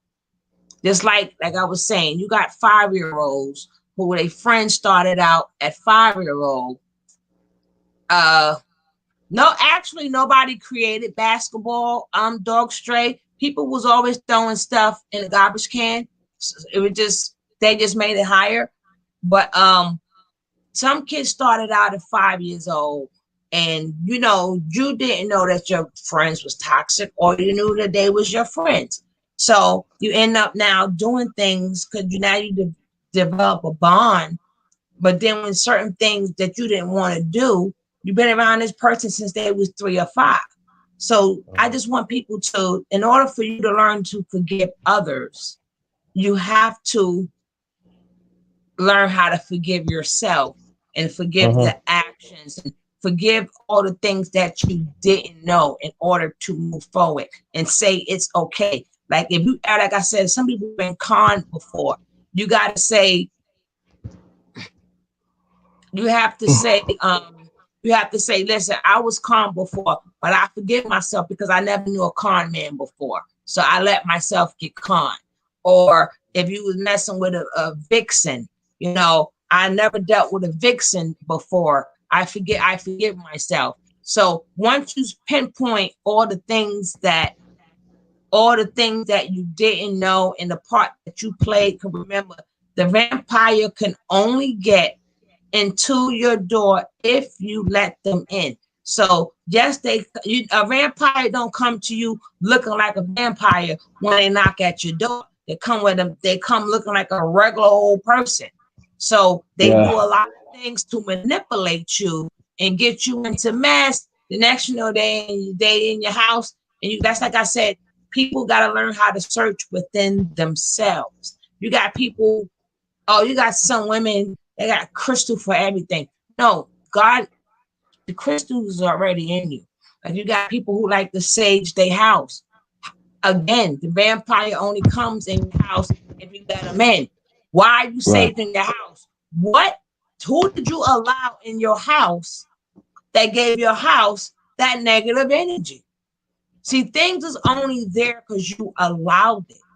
That's why people buying all these different type of stones. We have to forgive in order to be forgiven. It's better to forgive now than beg for mercy. No, we're not. We're talking about forgiveness of self first, Sahara. We're not getting to other people. Sometimes you don't get that validation that you want. Sometimes that person is a vampire. You're not going to get it. But if you see what part you played, you'll see how that will release a lot. Because a lot of times when people do you really wrong, that, like I said, you are the captain of your ship. So sometimes when you in the ship, sometimes it is a little dark and it's foggy and you don't know how to steer it. That's what's going on in your mind because you keep replaying all the wrongs that people did. But once you start apologizing to yourself by saying, well, I let this get this far, or this is the little role I played. So now you won't need that person's validation anymore. You won't need it because you can say, okay, this is what I did, and I forgave myself. So white guilt here. Okay, so if you want to move on in life, it's okay to say I've been through this, I've been through that, I'm not going through this again. But if you don't pinpoint it, then what happens is you become insane. And we know the results of becoming insane. You're going to keep doing the same thing and getting the same results. Some people don't grow. Some people sit around bitter and it's everybody but them. Yes, that person did you wrong or dirty or whatever, but you still, something you didn't do. Just like a woman in an abusive relationship. It didn't start at her getting full throttle beat up. It started off with a hit here. She didn't take that first hit. Apologize to yourself. Say, listen, after that first hit, I should have been gone. Then I should have left. I should have ran. If a woman used you for your money, after you realized you wasn't getting that love, you should have said, hey, money cannot buy love. Maybe I shouldn't have tried to buy that woman. Maybe I shouldn't have tried to buy that man. But everything comes from within. Things only get as far as they got because somewhere down the line, if you are the victim, you didn't say, no, I don't think so. Get out of there, Carter. Out. That's my dog. Stop it. I ain't call you. Yeah, so in order to forgive, you just got to forgiving yourself for letting that vampire in. We all have tragedies, bad relationships. Some people got family relationships, friends relationships. When I speak about relationships, I don't just mean boyfriend and girlfriend. I mean relationships in life. And like you said earlier, sometimes you got to be willing to stand alone. And guess what? That's okay too. I'd rather stand alone than deal with anybody BS. Because if I haven't dealt, I have dealt with the BS. I identified that I dealt with BS. So no longer today will I deal with anybody's BS. That's just not going to happen. It's not. Some emotions has been turned off, and that BS emotion has been turned off. You know, if we ain't coming straight from the chaser, I'm at the age I will know. I don't, like I said, I don't do right with sorries. I mean, I'm not talking about a bump of foot sorry. When you do something and you sorry, okay, that's only one time. If you do it again, I'm not talking about my boundary line. The boundary line, there is no sorry. So I told you not to do it. And if you do this, I'm going to do that. I got to be a woman of my word. So I'm not talking about that. I'm talking about just things, period. The things always start off like it's cute. Things always start off like it's a joke. Like every joke ain't a joke. Like sometimes You understand? Every joke is not a joke. Mm-hmm. So sometimes you gotta wonder what was that joke about? You know, and then you gotta up front. I don't like that. I don't joke like that. I don't play them games. Sometimes you gotta get to the point where you just gotta, in the beginning, no. Remember, you don't know if they're a vampire or not. You don't know if they are a vampire or not. So you gotta be the one in the beginning to, if they're a vampire and they hear all your no's and I don't do this, I don't do that, they're gonna flee. The devil shall flee. The devil will flee so fast because they need to suck somebody's energy. They realize they cannot get yours. They will flee and they're gonna find somebody else. But if you gotta let that go, but some people are so afraid of being alone, they allow the vampire in. And then they want to complain. And then that's when you start getting all them, they want to call. No, I got girlfriends. I don't want to hear nothing you guys say. I don't mean to be like that, but come on. Look, come on. You're allowing this. So you got to say to yourself, I forgive myself because I allowed this to go on too long when I knew better. So if you get validated, hey, that's cool. But when people say forgiveness is not about the other person, it's about me, I said that is not true. Forgiveness got to come from you first, because by somebody telling you they sorry and validating it, that don't mean you changed as a person. Maybe they changed as a person and they want to get that off them. But did you change as a person? Because if somebody telling you sorry, they can tell you sorry and they can mean it. But if you didn't identify anything about you or your traumas or your past, you're going to be hearing the word sorry a lot, because you're going to keep going through the same thing over and over and over. So somebody apology said you get validated and you feel good, but if you still didn't learn how to say the word no, that doesn't help you as a person. If a lot of things you allow, they're because somebody, no, you have to be sorry to yourself first. Identify the things in your life first. So if they say sorry to you, you can take it and they will see that you are a different person.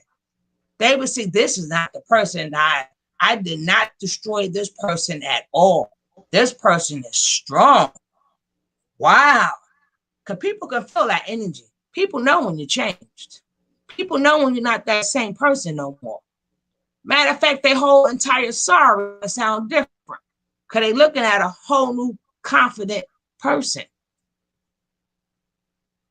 And then they're gonna get the energy of, well, thank you. You know, thanks. All right, have a good day. You know, but that was the point of this video, was looking within yourself. Don't go out there buying all them crystals. This crystal represents that. That crystal represents that. This color represents this. Well, let me sage my house. No. God gave you everything in you. It's just that you have to access it. And people access different things of themselves at different times. Some people never access it. Some people just grow old, just effed up. Some women just grow old and they just stay bitter.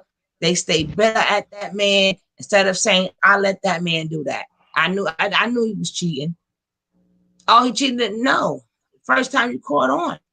You got to say, hey, I ain't mad at that man no more, because I could have stopped it at any point in time, but I chose not to. So he cheated more. He had babies outside more. But if I would have left him alone the first time he did A, B, and C, or the first time I saw them red flags that go for women and men, I wouldn't have been caught in this mess. What you got to say, bro? I don't know where to start. Let me start. Nah, well, I'm just saying that all I can say is this: that everything you say is right and everything, but at the same time, just don't let it be a pattern. Because when you be a pattern, that means you do a disservice to yourself, and that means the ones keep on treating you like this, they win. They figure that, oh, I'm gonna go, you'll go for you, or you ain't nothing. They don't respect your existence. That's, that's stuff. So always keep on evolving. Always saying that, no, you have a right to say no. You have a right to set boundaries. You have the right to stand on your righteous boundaries. You have the right to, and that is the most important thing that you have to do. You have to set boundaries that fit you for yourself individually first, and then if you're ready of that time to commit with another person, these are the these are the ones right here. And like I said about a little while ago, are you with it or not? If a person says, I don't know, that's not the person you be with. If Mm-hmm. you got to, no, no, no, that's it. That's not the person to be with. Person say yes, okay. Now that we could take it from here. But when a person's gonna drag and say, I don't know, comments and let you know that that's not the one for you. Mm-hmm. Yeah. I mean, remember, I'm talking about all different type of relationships. Because sometimes you have to disengage yourself from family members. Sometimes your siblings cause you mental abuse without they probably didn't know, but they probably just messed you up for life. Sometimes people been violated when they was young. Sometimes it could have been a bully. It's all type of things that happen in our early life that you don't see the seed of it until they get older. And once you get older, you have to start recognizing who planted this seed. Why am I like this? Why can't I look in the mirror and be happy? Or why some people, they've been hurt so bad, they don't put a brick padlock and everything else, they put it there. So they got some people never find love again, and they so bitter and they so hooked up on what somebody have done to them. Sometimes it was 20 years ago. And tell me you never seen some women still bitter. And when they talk about it, you would think it happened yesterday. They grandparents now, and they still hate them. Yeah. And they still hate that man. Sometimes if you cut it off, that doesn't mean you hate the person, but you realize they're a negative person, and I gotta exclude them from my life, which is okay too. It's okay, but just don't be afraid to take a loss and, like you said, walk alone and exclude people from your life. It's Mhm. okay. It's really okay. People think that they can't do it. You can do it.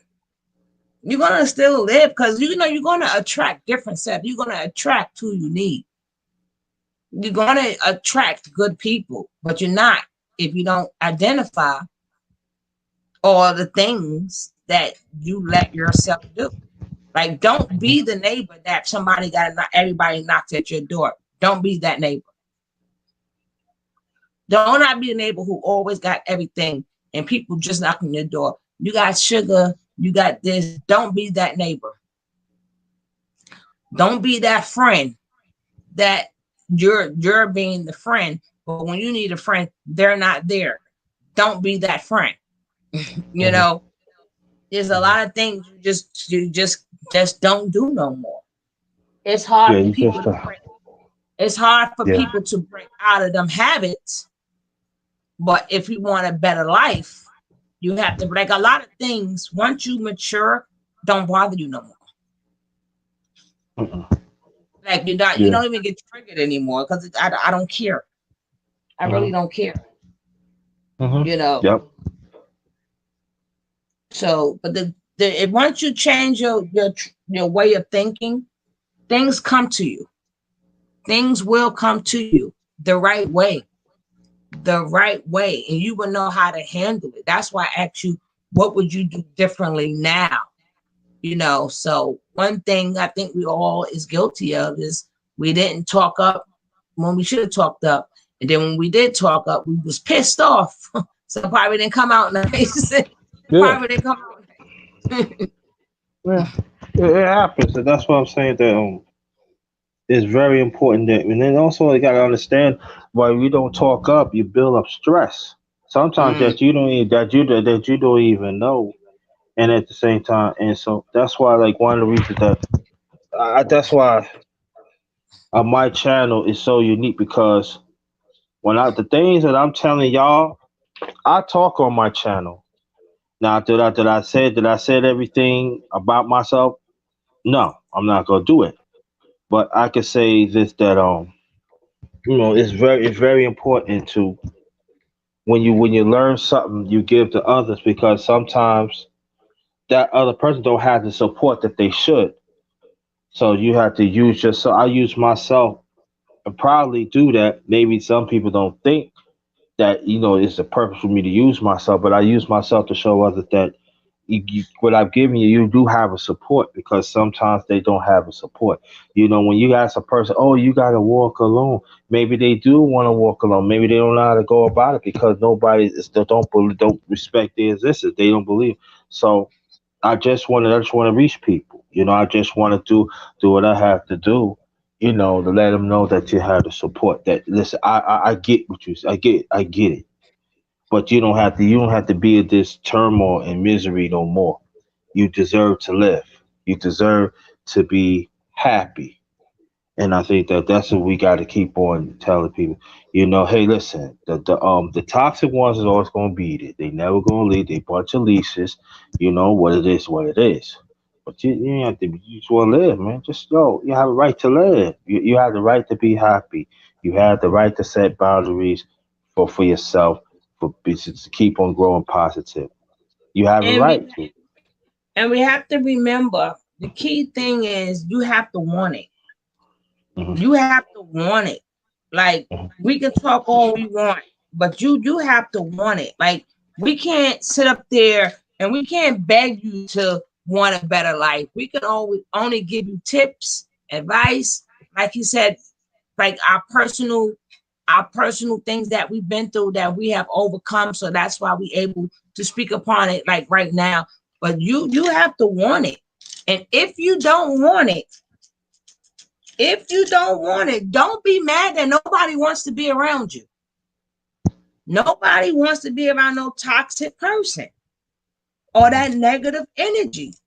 So remember, if you don't want to change your life, that's okay. But don't get mad because people around you have matured and don't want to go. You're not bringing them down. Like, no, I'm too old. You ain't bringing me down with you. But some people really get mad. They get Yeah. really, So they get really upset and wondering where are all my friends? No, because you're still like the conversation that I'm having now. Let's say me and you having a conversation. Now, like if you would have sound like you was 20 years old, me and you don't need to speak. Because you have now wasted 20 years of your life, but you're still acting like you're 20. I don't have time for that. And a lot of people, yeah, a lot of people they get mad, they turn to the bottle. Hey, turn to the bottle, that's your business. But don't get mad. Like you got some people that are still roll with you. That's their business. But don't get mad if people want a better life. If people want a positive life. People want to do something with themselves or for themselves. Don't get mad at them. yeah, and the one thing to understand is when you change, it's not going to be overnight. You're going to go through piss and falls. You're going to fall down. It's okay. Get back on and stay the course. Just stay the course. Things will get better. It's not easy. And sometimes there are some journeys that last that could go for a long time. But believe me, you will see the light as long as you stay on that journey. And then you go look back and say, man, I've been through that. Man, I thank God I got through this and everything. Again, I'm telling you what the underrated one been through. There are some of my journeys that takes me a long time. Trust me, a long time. That it was at times like when it, you know, why? You know, I'm changing, but just stick to the process. Just Mm-hmm. stick to stick. Just stick. Keep on sticking to the process. You're gonna be all right. That light is gonna come on there, and you're gonna like, wow, and it's gonna make you a better person. Trust and believe. It's gonna make you a better person. Some journeys is short. Some journeys is short. Some journeys is long. But it's all right. But just embrace the process. Embrace the process, because you know when you do good, the devil ain't going. He gonna make it everywhere. The devil gonna make it harder for you. You gotta Oh believe my that. gosh, that's Lordy. And I have been I be tested. But people don't know, like I've been like this for a little while now. I am the cut master. I will cut you off so fast, make your head swing. If I feel that you're bringing negative energy, I've been there, done that. I stand alone. Now, I give a lot of my time to the community. So my personal time, I love being by myself. I love just being me. Just I don't know, don't call me, don't bother me, no nothing. I give so much of my time to people. But even them people know how far to go too. But like I said, I speak this way because of our age. And at our age, we should not be playing the blame game. We should not be playing as everybody but me. You know, you got people like that will never say they played a part in it. It's always everybody else. You know, and like I said, you got earlier, you got a lot of people that sitting in jail who've been in jail for a long time. I guarantee you, the longer they be in jail, the longer they said I could have done this different. Why did I follow such and such? Something told me not to do that, but I did that anyway. So it is different ways you can do stuff. Just don't fall to the bottom of the pits to realize that. Hello, Roxanne. Don't follow to the bottom of the pits just to realize what you know. You're at the age now where, good morning to you too. We at the age where now, you know, we, you gotta have to be mature. You have to want to communicate. If I say something, like acknowledge it. If you say something, acknowledge it. Like a lot of people, they still don't know what effective communication is. They don't understand that. You know, we was younger, that's different. I had no, I was not trying to hear nothing you had to say. Absolutely nothing. If I'm pissed, I don't, matter of fact, I don't even hear you, you know. But I had to learn. I identified that within myself. And I had to learn, no, it's not. You have to listen to what the other person is saying. It wasn't easy. It took me many moons to get there.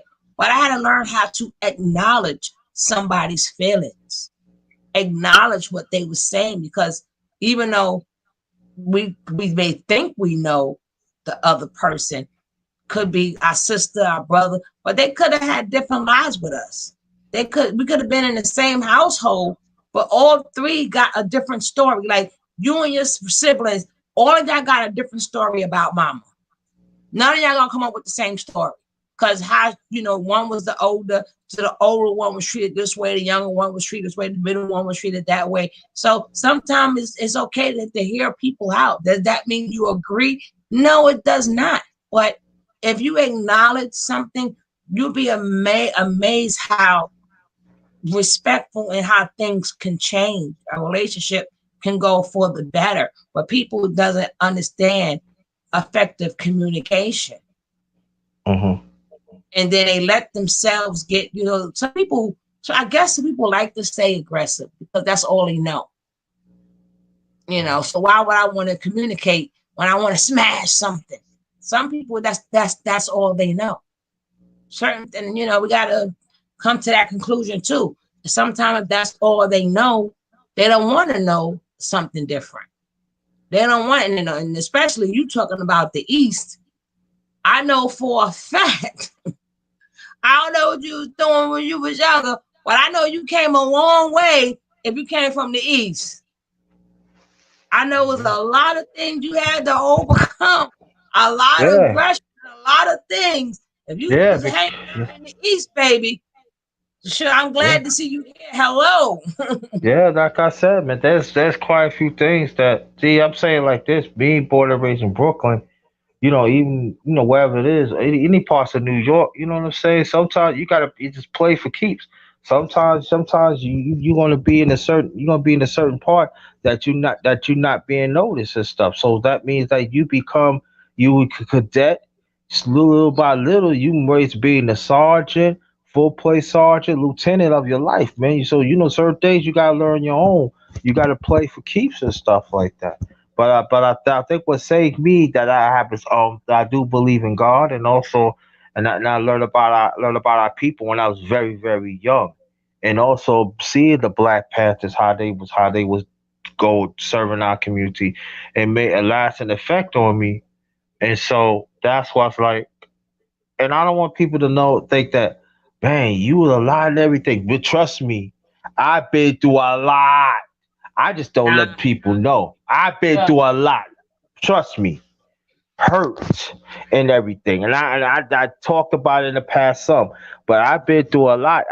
Some of our people had violated me. You know what I mean? So trust and believe. But we at the same time. But at the same time, I have to look at see the bigger picture. That some of our people are sick. There is a sickness out here that is mm, going on and everything, and then they need help. And so, like I said, I all about breaking vicious cycles. So I have to break that cycle.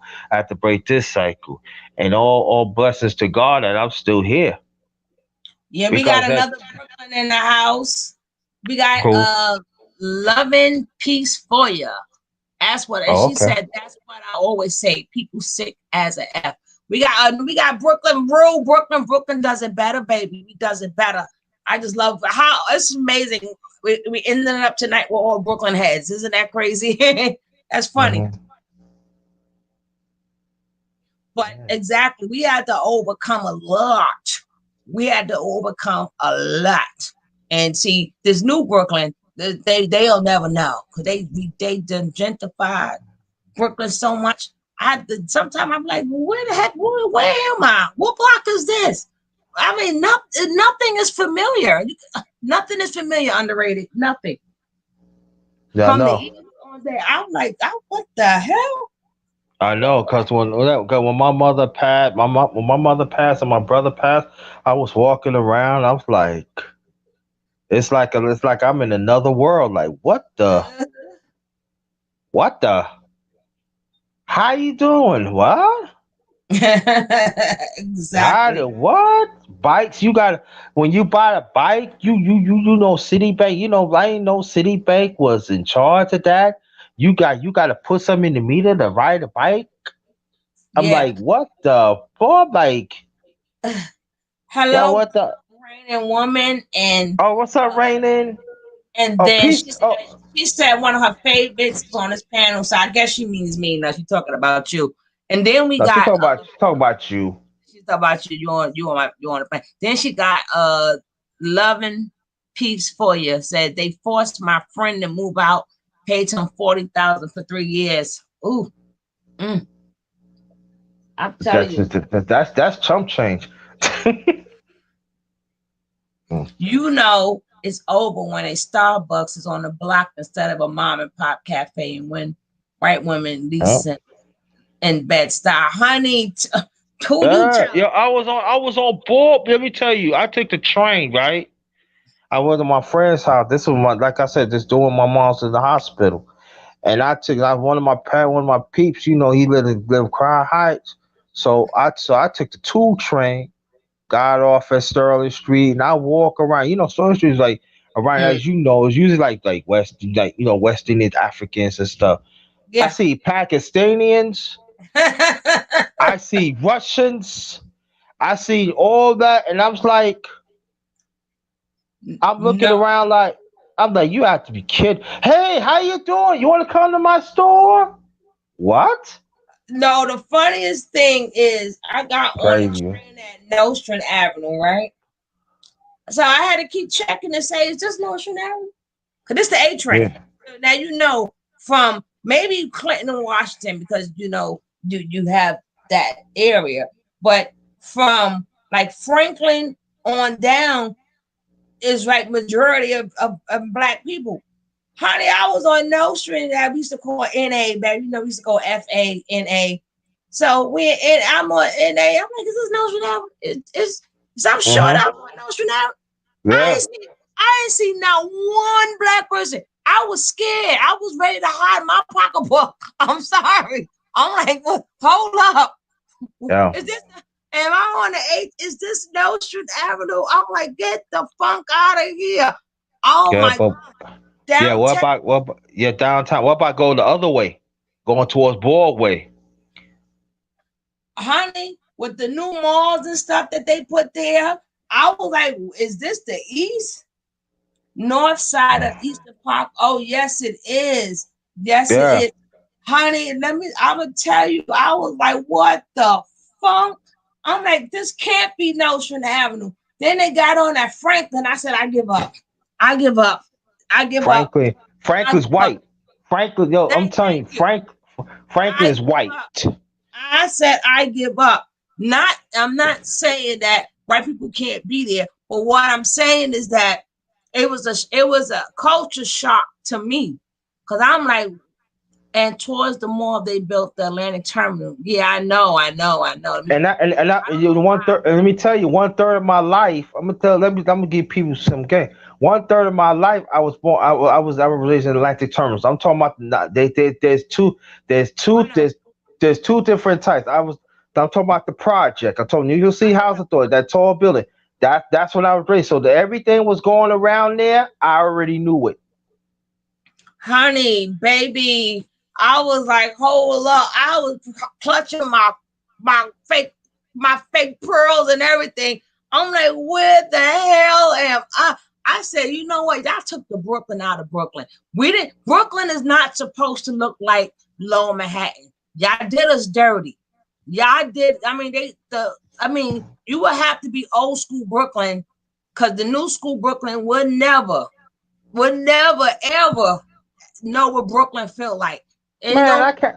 No more. Yeah, no more, man. I can't even get a Cocoa Bear beef patty with cheese and meat no more. I can't get a hero no more. No. You know what I'm saying? Hold on. I can't do that no more. I'll be back. I was like, what the hell?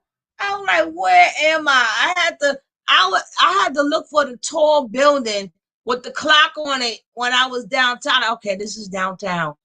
I'm like, this is not Manhattan. This is not Manhattan. How dare y'all do Brooklyn like that? How dare y'all? I'm like, heck no. I'm like, nah. Now if you say you from Brooklyn, it don't mean, unless you old school, it means something. If you new school Brooklyn, it don't mean nothing, because y'all don't know what them streets was really like. Y'all have no idea what them streets was really like. I'm like, I don't care if they robbed it. I want them streets back. I want it back, damn it. How dare you? Me too. I want it back too. Doggone it, man. Take heroes to me. Take Frankfurt. Take homemade burgers and all that, man. You know what I'm saying? We didn't ask y'all to make the shuttle and the A train one train. We wanted to use the goddamn transfers like we used to. How dare you make it a one? We didn't ask for y'all to make it a one. We liked it the way it was. Now, you talking about the shuttle? Yeah, that's one thing now. The shuttle and the A, just one. Go up in the elevator now. Remember before, when you used to go to Franklin Avenue, you used to get transfers for 50 cents. Yeah. I knew Harlem was done though when they opened up. Oh, they yes. did dirty. I ain't gonna Harlem did dirty. Yo, go to the Bronx. Let me tell y'all. Go to the Bronx. Yeah, go to the Bronx. Oh, we on the same thing. You ain't seen the Bronx, honey. The Bronx is the only one left untouched, but at 161st last year they built yes. And they coming. They got BJs and everything out there in 161. The Bronx has changed too. It's like they turning the whole New York into Manhattan. What happened was They want to get us back to the South. They want to get us melanated people back to the South. The New York, they've saying New, but we built New York. Even if it was just on vinyl, we built New York. We the ones was saying, yo, Harlem, we the ones had in all our records, Manhattan, Brooklyn, huh? We made it known everywhere. It would not, that New York nostalgia that everybody got came from us. It came from us. We big man. Brooklyn. We Man, big see, man, we see, big even, man, CI was even white now, man. He can't be, CI is white. Let me get on CI. Oh my Oh God. man, yo, CI, y'all pissed me, yo, y'all no, doing too much, man. CI is Chinese now. And then they moved the Russians. They moved the Russians from Trump Village, and they in CI. Now the blacks and the Hispanics are now they are the minority. Now they have Brighton Beach got over flooded, so they got it's all Chinese. Honey, you going to the PJs now? That the Chinese all up in the PJs. I'm like Google. I said they neighbors and everything. See, Yeah, I had they got you Chinese and electric terminals too.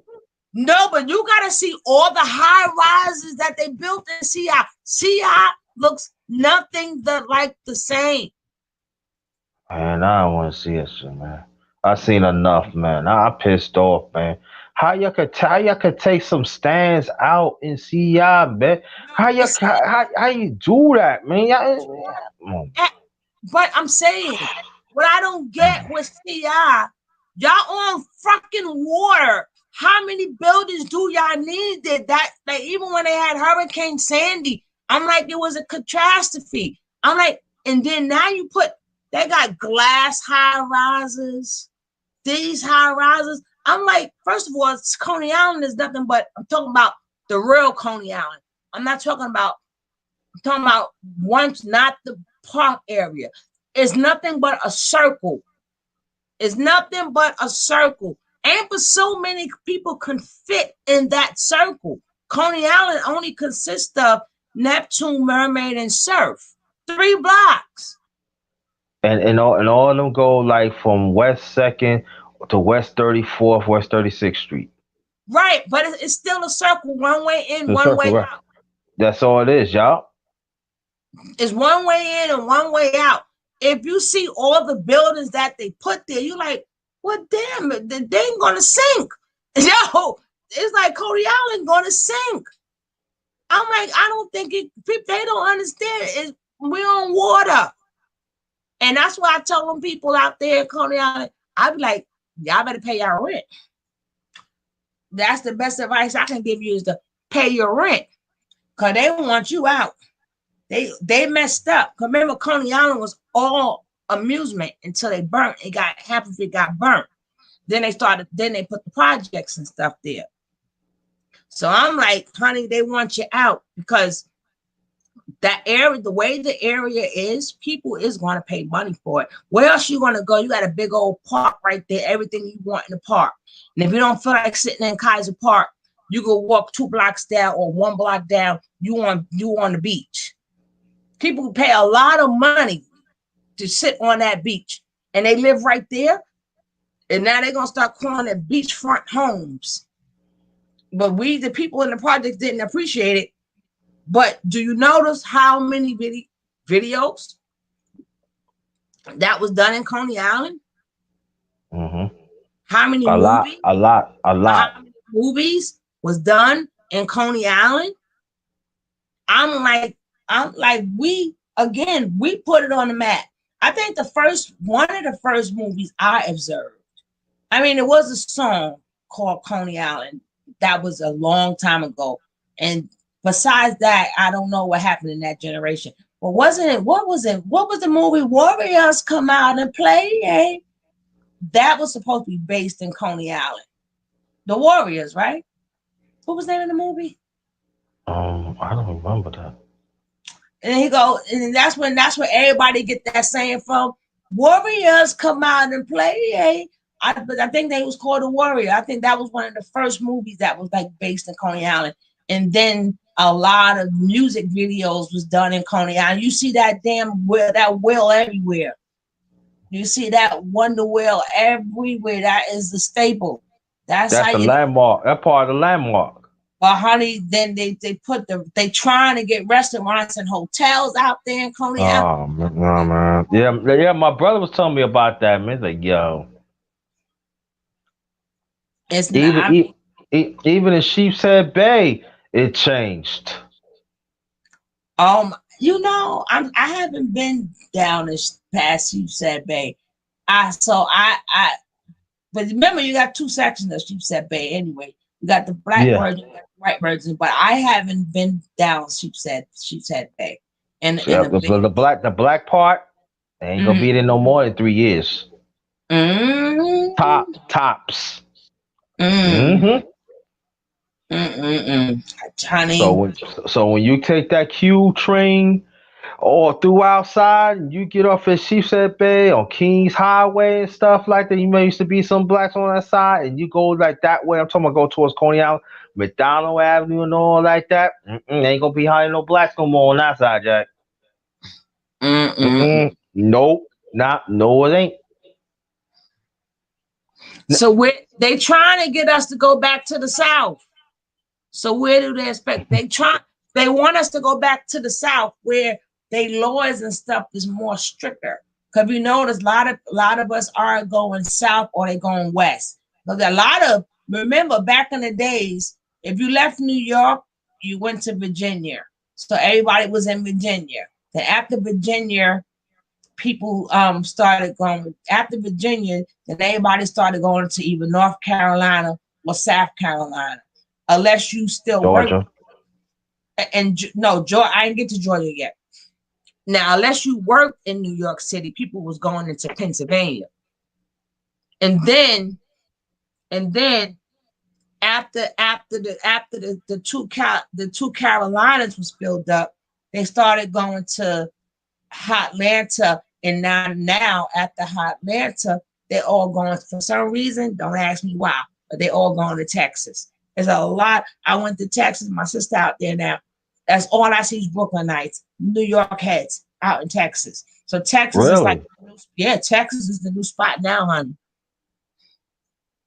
I noticed that you're right because everybody started talking about Texas. Like, yo, you been to Texas? Nah, that's where. I said, I never knew that. I said, that you're not the first one to tell me that. Yeah. Texas, that's the new spot, Texas. And I'm like, I don't know. Thank you. No, thank you. No, thank you. I was like, no. Even with Atlanta, I was like, no. But remember, Virginia was the first spot to have. Well, I'm got a apartment in Virginia, and the houses are different. So now they're going to push us all there. Yeah, I've been hearing about Texas. It's the housing. There's some big houses with great rates, but it's not New York. Yeah, exactly. But I don't know what it is. Texas is the new spot. Texas is the new spot, bro. And then because Atlanta, people like to go there to see them. They think they're gonna duplicate the New York life in Atlanta, but the STD rates are too high. So, but to move now, they going west. They're not going south now. They going west, and they going with them cowgirls. They out there with them cowgirls trying to play some football. You know what I'm saying? They want to be out there with the cowgirls and stuff. But it's all right. But everything changed. But New York, they turning the whole New York into one big old Manhattan. It's gonna be lower Manhattan. Everything is gonna look like lower Manhattan. And then I tell people all the time, and I said it on my last thing. I said, y'all people who live in this area, y'all didn't want to get to know y'all assemblyman. Y'all didn't want to get to know y'all councilman. They the ones that don't have no security, no nothing. They are approachable, and you don't go to them community board meetings. So while you was sitting up there drinking and smoking and doing whatever you was doing, These things was done behind your back. You never got a chance to vote and say, we don't want it. So they had they set of people at these meetings. I know because I go to these meetings. Well, and used to. and and let me So, tell you this though. Now I know you're very familiar with Atlantic Avenue, right? of course. Okay. Now I'm talking about from Flat, but I ain't talking about the Atlantic Avenue go the other way, go towards the water. But I'm From talking about for Atlantic. I'm talking about Atlantic Avenue on Flatbush, go all the way up towards Queens. It's starting to look. It's starting to look like white, Chinese, oh, who you telling? Japanese. Who you telling? Oh, she said that's true. People should have been paying attention. They snatched our neighborhoods, right? Honey, the way they did Coney Island was dirty. And the way I heard this councilman did it, he did it like right before he left. And he had it to whereas anybody who came after him couldn't touch it, couldn't touch it, couldn't Mm, touch it, couldn't touch it,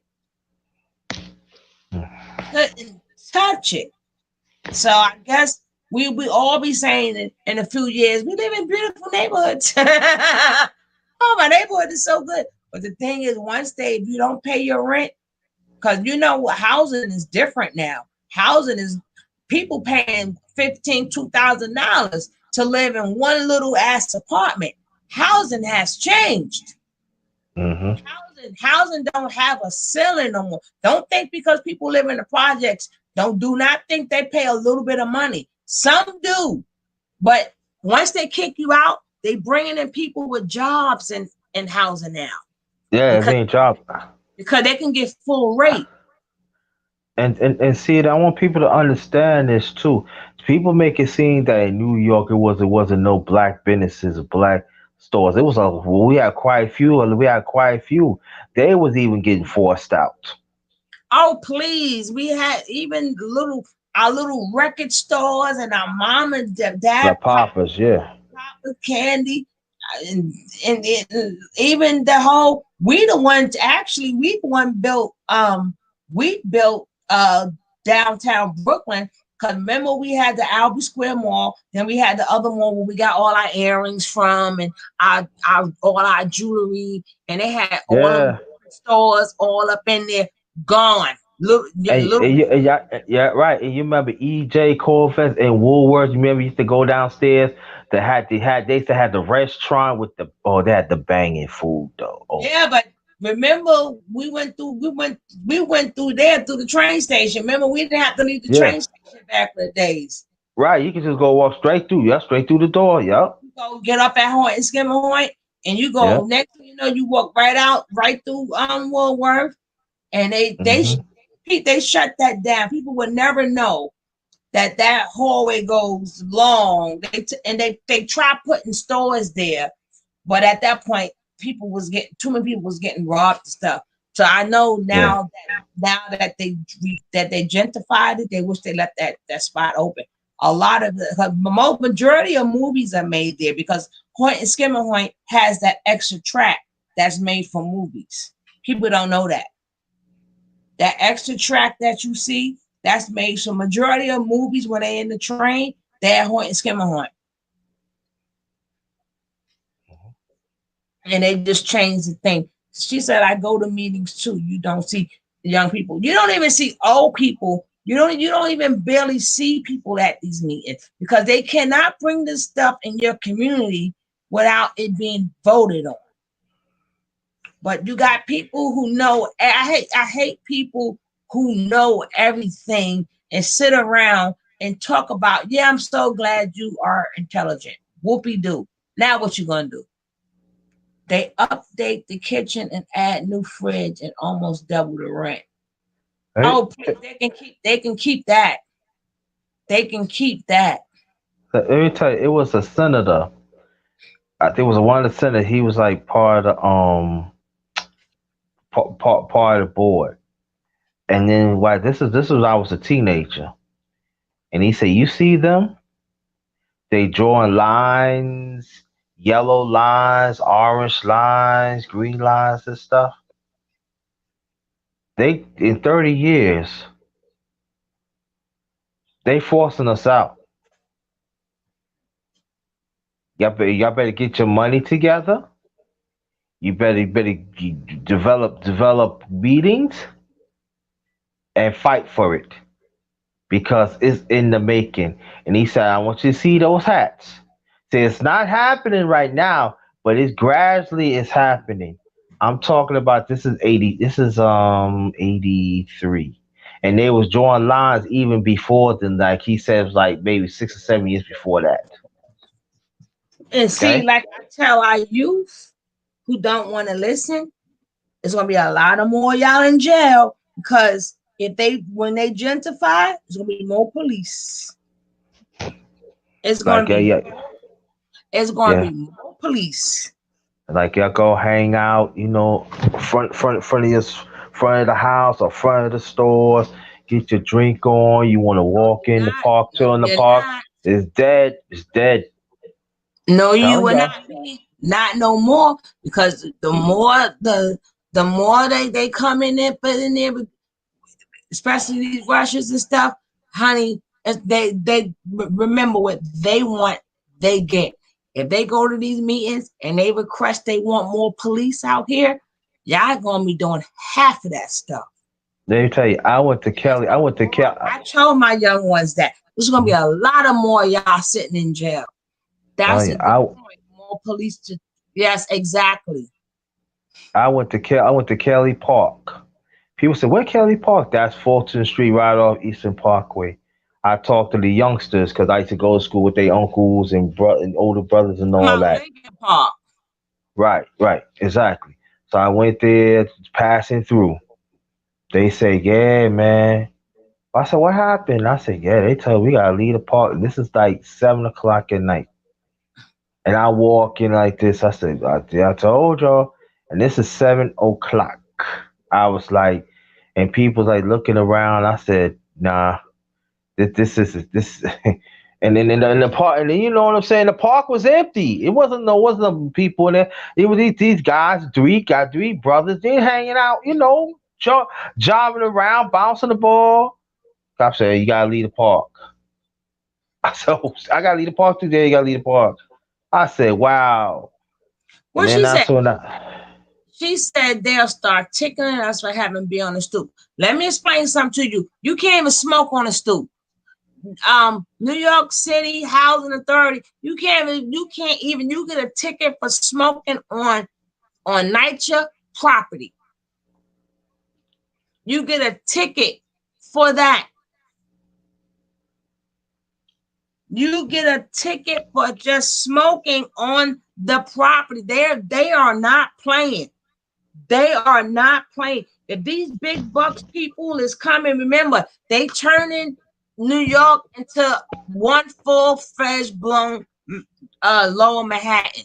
And I'm trying to tell you, if these people with these, they want to sell these condos and have these big bucks, you better believe they're going to control. They're going to control y'all black folk. Y'all will be under control.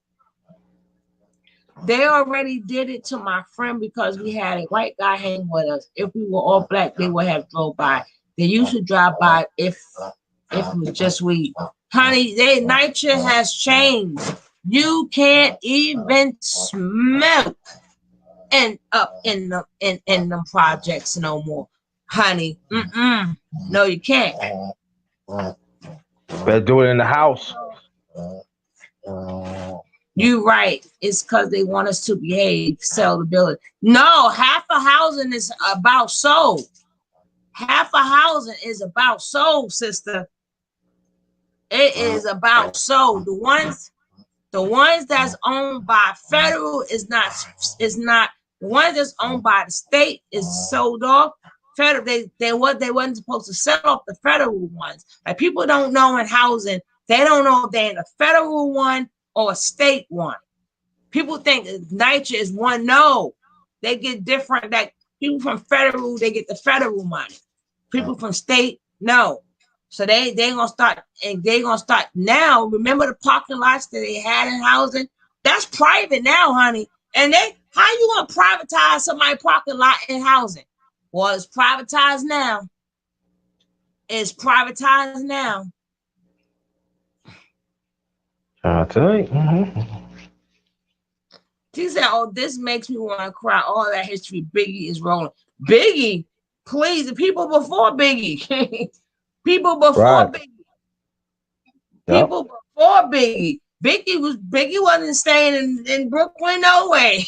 Same way Jay-Z wasn't staying in Brooklyn, no way. It's the people who stayed in Brooklyn. They, they get their money, they go.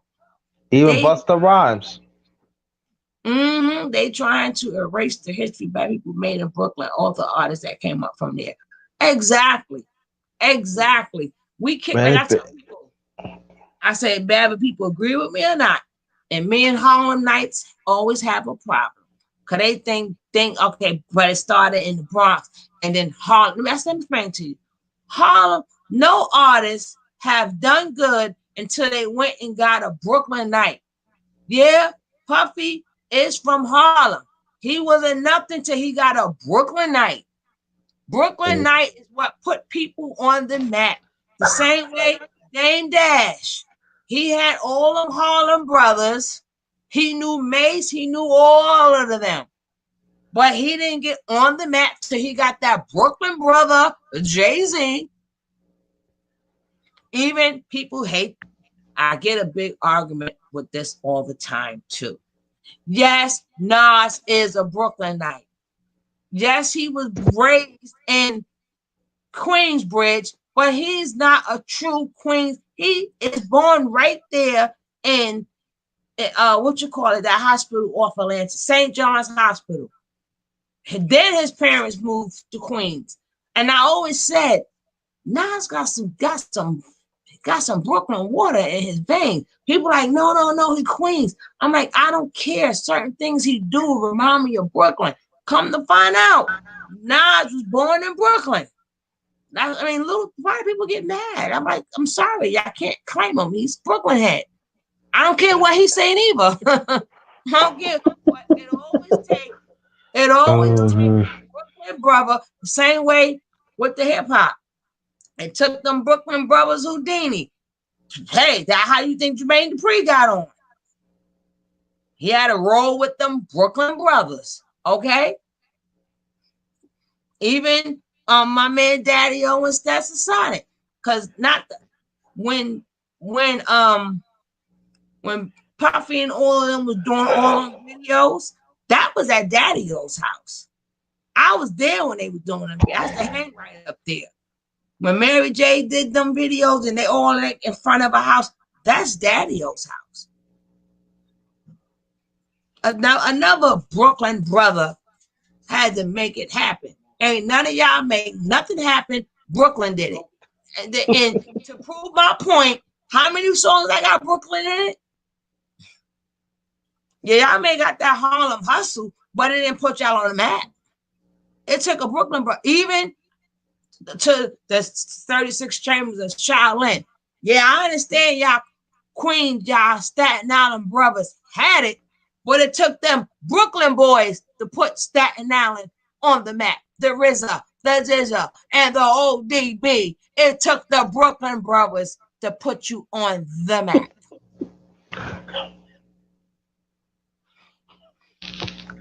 Nobody, no real artists got on the map unless Brooklyn had something to do with it. Not saying there ain't no good artists. And if you wanted to be, because even when oh my God, I used to love him. Guru, him and the rest of them, they all had to come drink some of this Brooklyn water to even get their rhyme right. Guru wasn't even born. He had to come to Brooklyn to get his rhyme right. So now they took all that away from us. All of it. All of it. The swagger, everything. Gone. Well, for the young school, not for the old school. We still got even East Flatbush is white. Shoot. East Flatbush is white. And you remember Ocean Avenue, St. Paul's Avenue? it be West Indians, and then our West Indian brothers and sisters, Mm-hmm. none but Japanese, Chinese, Russians, Mm. all up in there. Yes. Like I said, Lower Manhattan got overcrowded. So being that it got overcrowded, people still wanted, so they started bringing people doing. They started with downtown Brooklyn because Manhattan got overcrowded. So they started, well, hey, Brooklyn is right there. We didn't ask y'all for. I know everybody think about it, I get so mad. I mean, even though that mall, they got the mall, that mall got everything in it, but I don't care. Give me Albee Square back. Only I hate to think about Albee Square and certain things. I gotta go cut on an old video. I said, what video? Okay, there you go. That's what you used to look like. But you know what really surprised me? South Bronx. I'm like, I'm used to a burnt down South Bronx. You know what I'm saying? What's Oh. funny is when they come in our neighborhood, they begin treating us like we are the strangers and kicking us out. That's why we're supposed to support. Ani, out what the South Bronx. I'm used to the beat down. I remember they used to call it the beat down Bronx. Mm-hmm. I'm with the South Bronx, honey. I'm like, damn, y'all took the feeling out of this too. Well, she, because uptown I used to hang up there. So a lot of my family members was uptown. They was all scared to come to Brooklyn. Brooklyn people go where they want to go. Brooklyn people like, yeah, I'm there. Brooklyn people always there. Everybody else, I'm not coming to Brooklyn. I'm not coming to Brooklyn. I'm like, shit. Tell a Brooklyn person they ain't going somewhere. They coming up into your party like what? They go, what? What? Yeah, I could tell you a few times in my lifetime in Brooklyn. I used to go to Mount Vernon by myself, Yonkers by myself, Hello. by Hello. myself, solo. See, talk to some girls by myself. Even take their transportation by myself. I did it because my family lived up there. I had to get, depending on where you was going. If you was going to Mount Vernon, you got up that tour, that 5 train, last stop, The took that five train, y'all. one, Used went to right walk. over. And if you was going to Yeah, Yonkers, you got off that one train at the last stop and took that bus yeah, right on in. that's right. So That's true. yeah, when you get off that one train right there, you know what I'm saying? This that one train. After that, you be in Yonkers. That they That call it bus South. right there. That South Broadway. They call it South Broadway. Yes, sir. Yes, sir. You get right there, take that bus right on in there. Right in there. You want to go to Gaiety Square and all that? Come on, That's man. I'm right. like, yeah, That's I right. used to go to deep. They's like, yo, what up, son? So what up? Yo, but I just like up there though. Everything was cool up there. You know what I'm It's saying? too many damn. It's too many damn hills. Okay, and There's especially in the mad hills. wintertime, I be like, God damn, the whole Bronx. Cause Bronx is connected to Rochelle and Yonkers. But I'm like, the hill. They hill game ain't no joke. At least Brooklyn. I see why they call it Brooklyn is flat. Bronx got hills too, though. Like That's why I stairs. said Bronx, and Yeah. because they're connected to Mhm. Yonkers and Mount Vernon, so they got nothing but hills. Especially when you Yeah. get off that 4 train or you get off that Yeah. D train, you got to walk. Either way is a hill. Whatever train Yeah. you get off of, whichever way you want to go, you want to go on this side, it's a hill going down that way. It's a hill off. Like damn, shoot. And sometimes the Bronx be having these long streets too.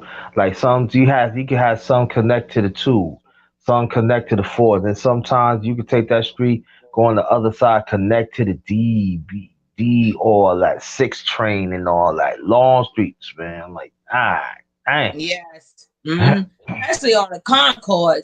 That's some long streets on that Concord. And The East Tremont Avenue. them Bo- some long, Bo- long blocks yep. too. Boston Road was a long street. That You could was a take spot. Boston Road. You could That was take a spot. Boston Road. Yeah, you could take Boston Road to the Bronx Zoo. Everybody thought it ends the Bronx. I said no. There's a continuation. there's the other side that takes you straight to Co-op City. Yeah, you're 100% correct. But I didn't care for the Bronx Zoo, but I think you would get off at like East Tremont on the if you was Too, taking yes. it and then take the bus down to the Bronx Zoo or the but Boston Road, that was my spot though. I still love me some Boston Road. I had Yo, people they I yo, had all over yo, the they have some stores on Boston Road too, on Third no, Avenue that's too. no, that was Southern Boulevard. That's where I got all my gear from. See, Oh yeah. Southern Oh, you talking Southern about another spot Boulevard, then? Yeah. Southern Boulevard had the stuff before Brooklyn got it. So I used to get all my kicks and stuff from the Bronx. So by the time I Mm. got back down to Brooklyn, nobody had it. Yeah. Don't forget about Fordham Road either. Fordham has some stuff too. No, not like Southern Boulevard. Remember, all my Now I'm family's talking in. for the men. For the men's, I have to go to Fordham. Yeah, but for the footwear, Oh, you talking Southern the footwear? Yeah, further. Yeah. I was a sneakerhead. No, it was, but now they got, they still have it. But I've been up and down. But Southern Boulevard, what?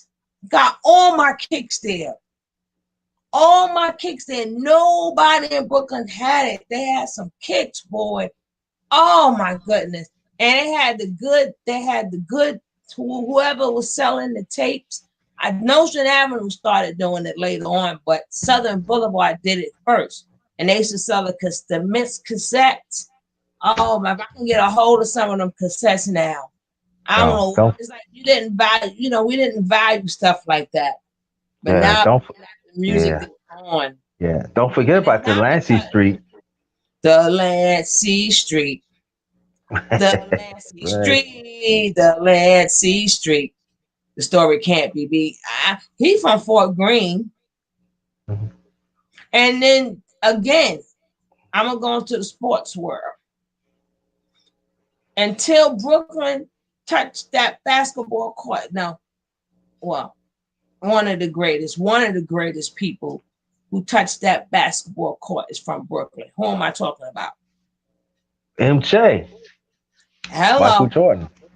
A lot of people do not know he was born in Fort Greene. They always thinking he was born in North Carolina. No, you could tell by his swagger. He got that Brooklyn water in his blood. And a lot of times you could tell when they got that Brooklyn water in them. Especially especially if you're an Italian, you can always tell a Brooklyn Italian compared. Brooklyn Italians have a little bit more aggressive than the other Italians.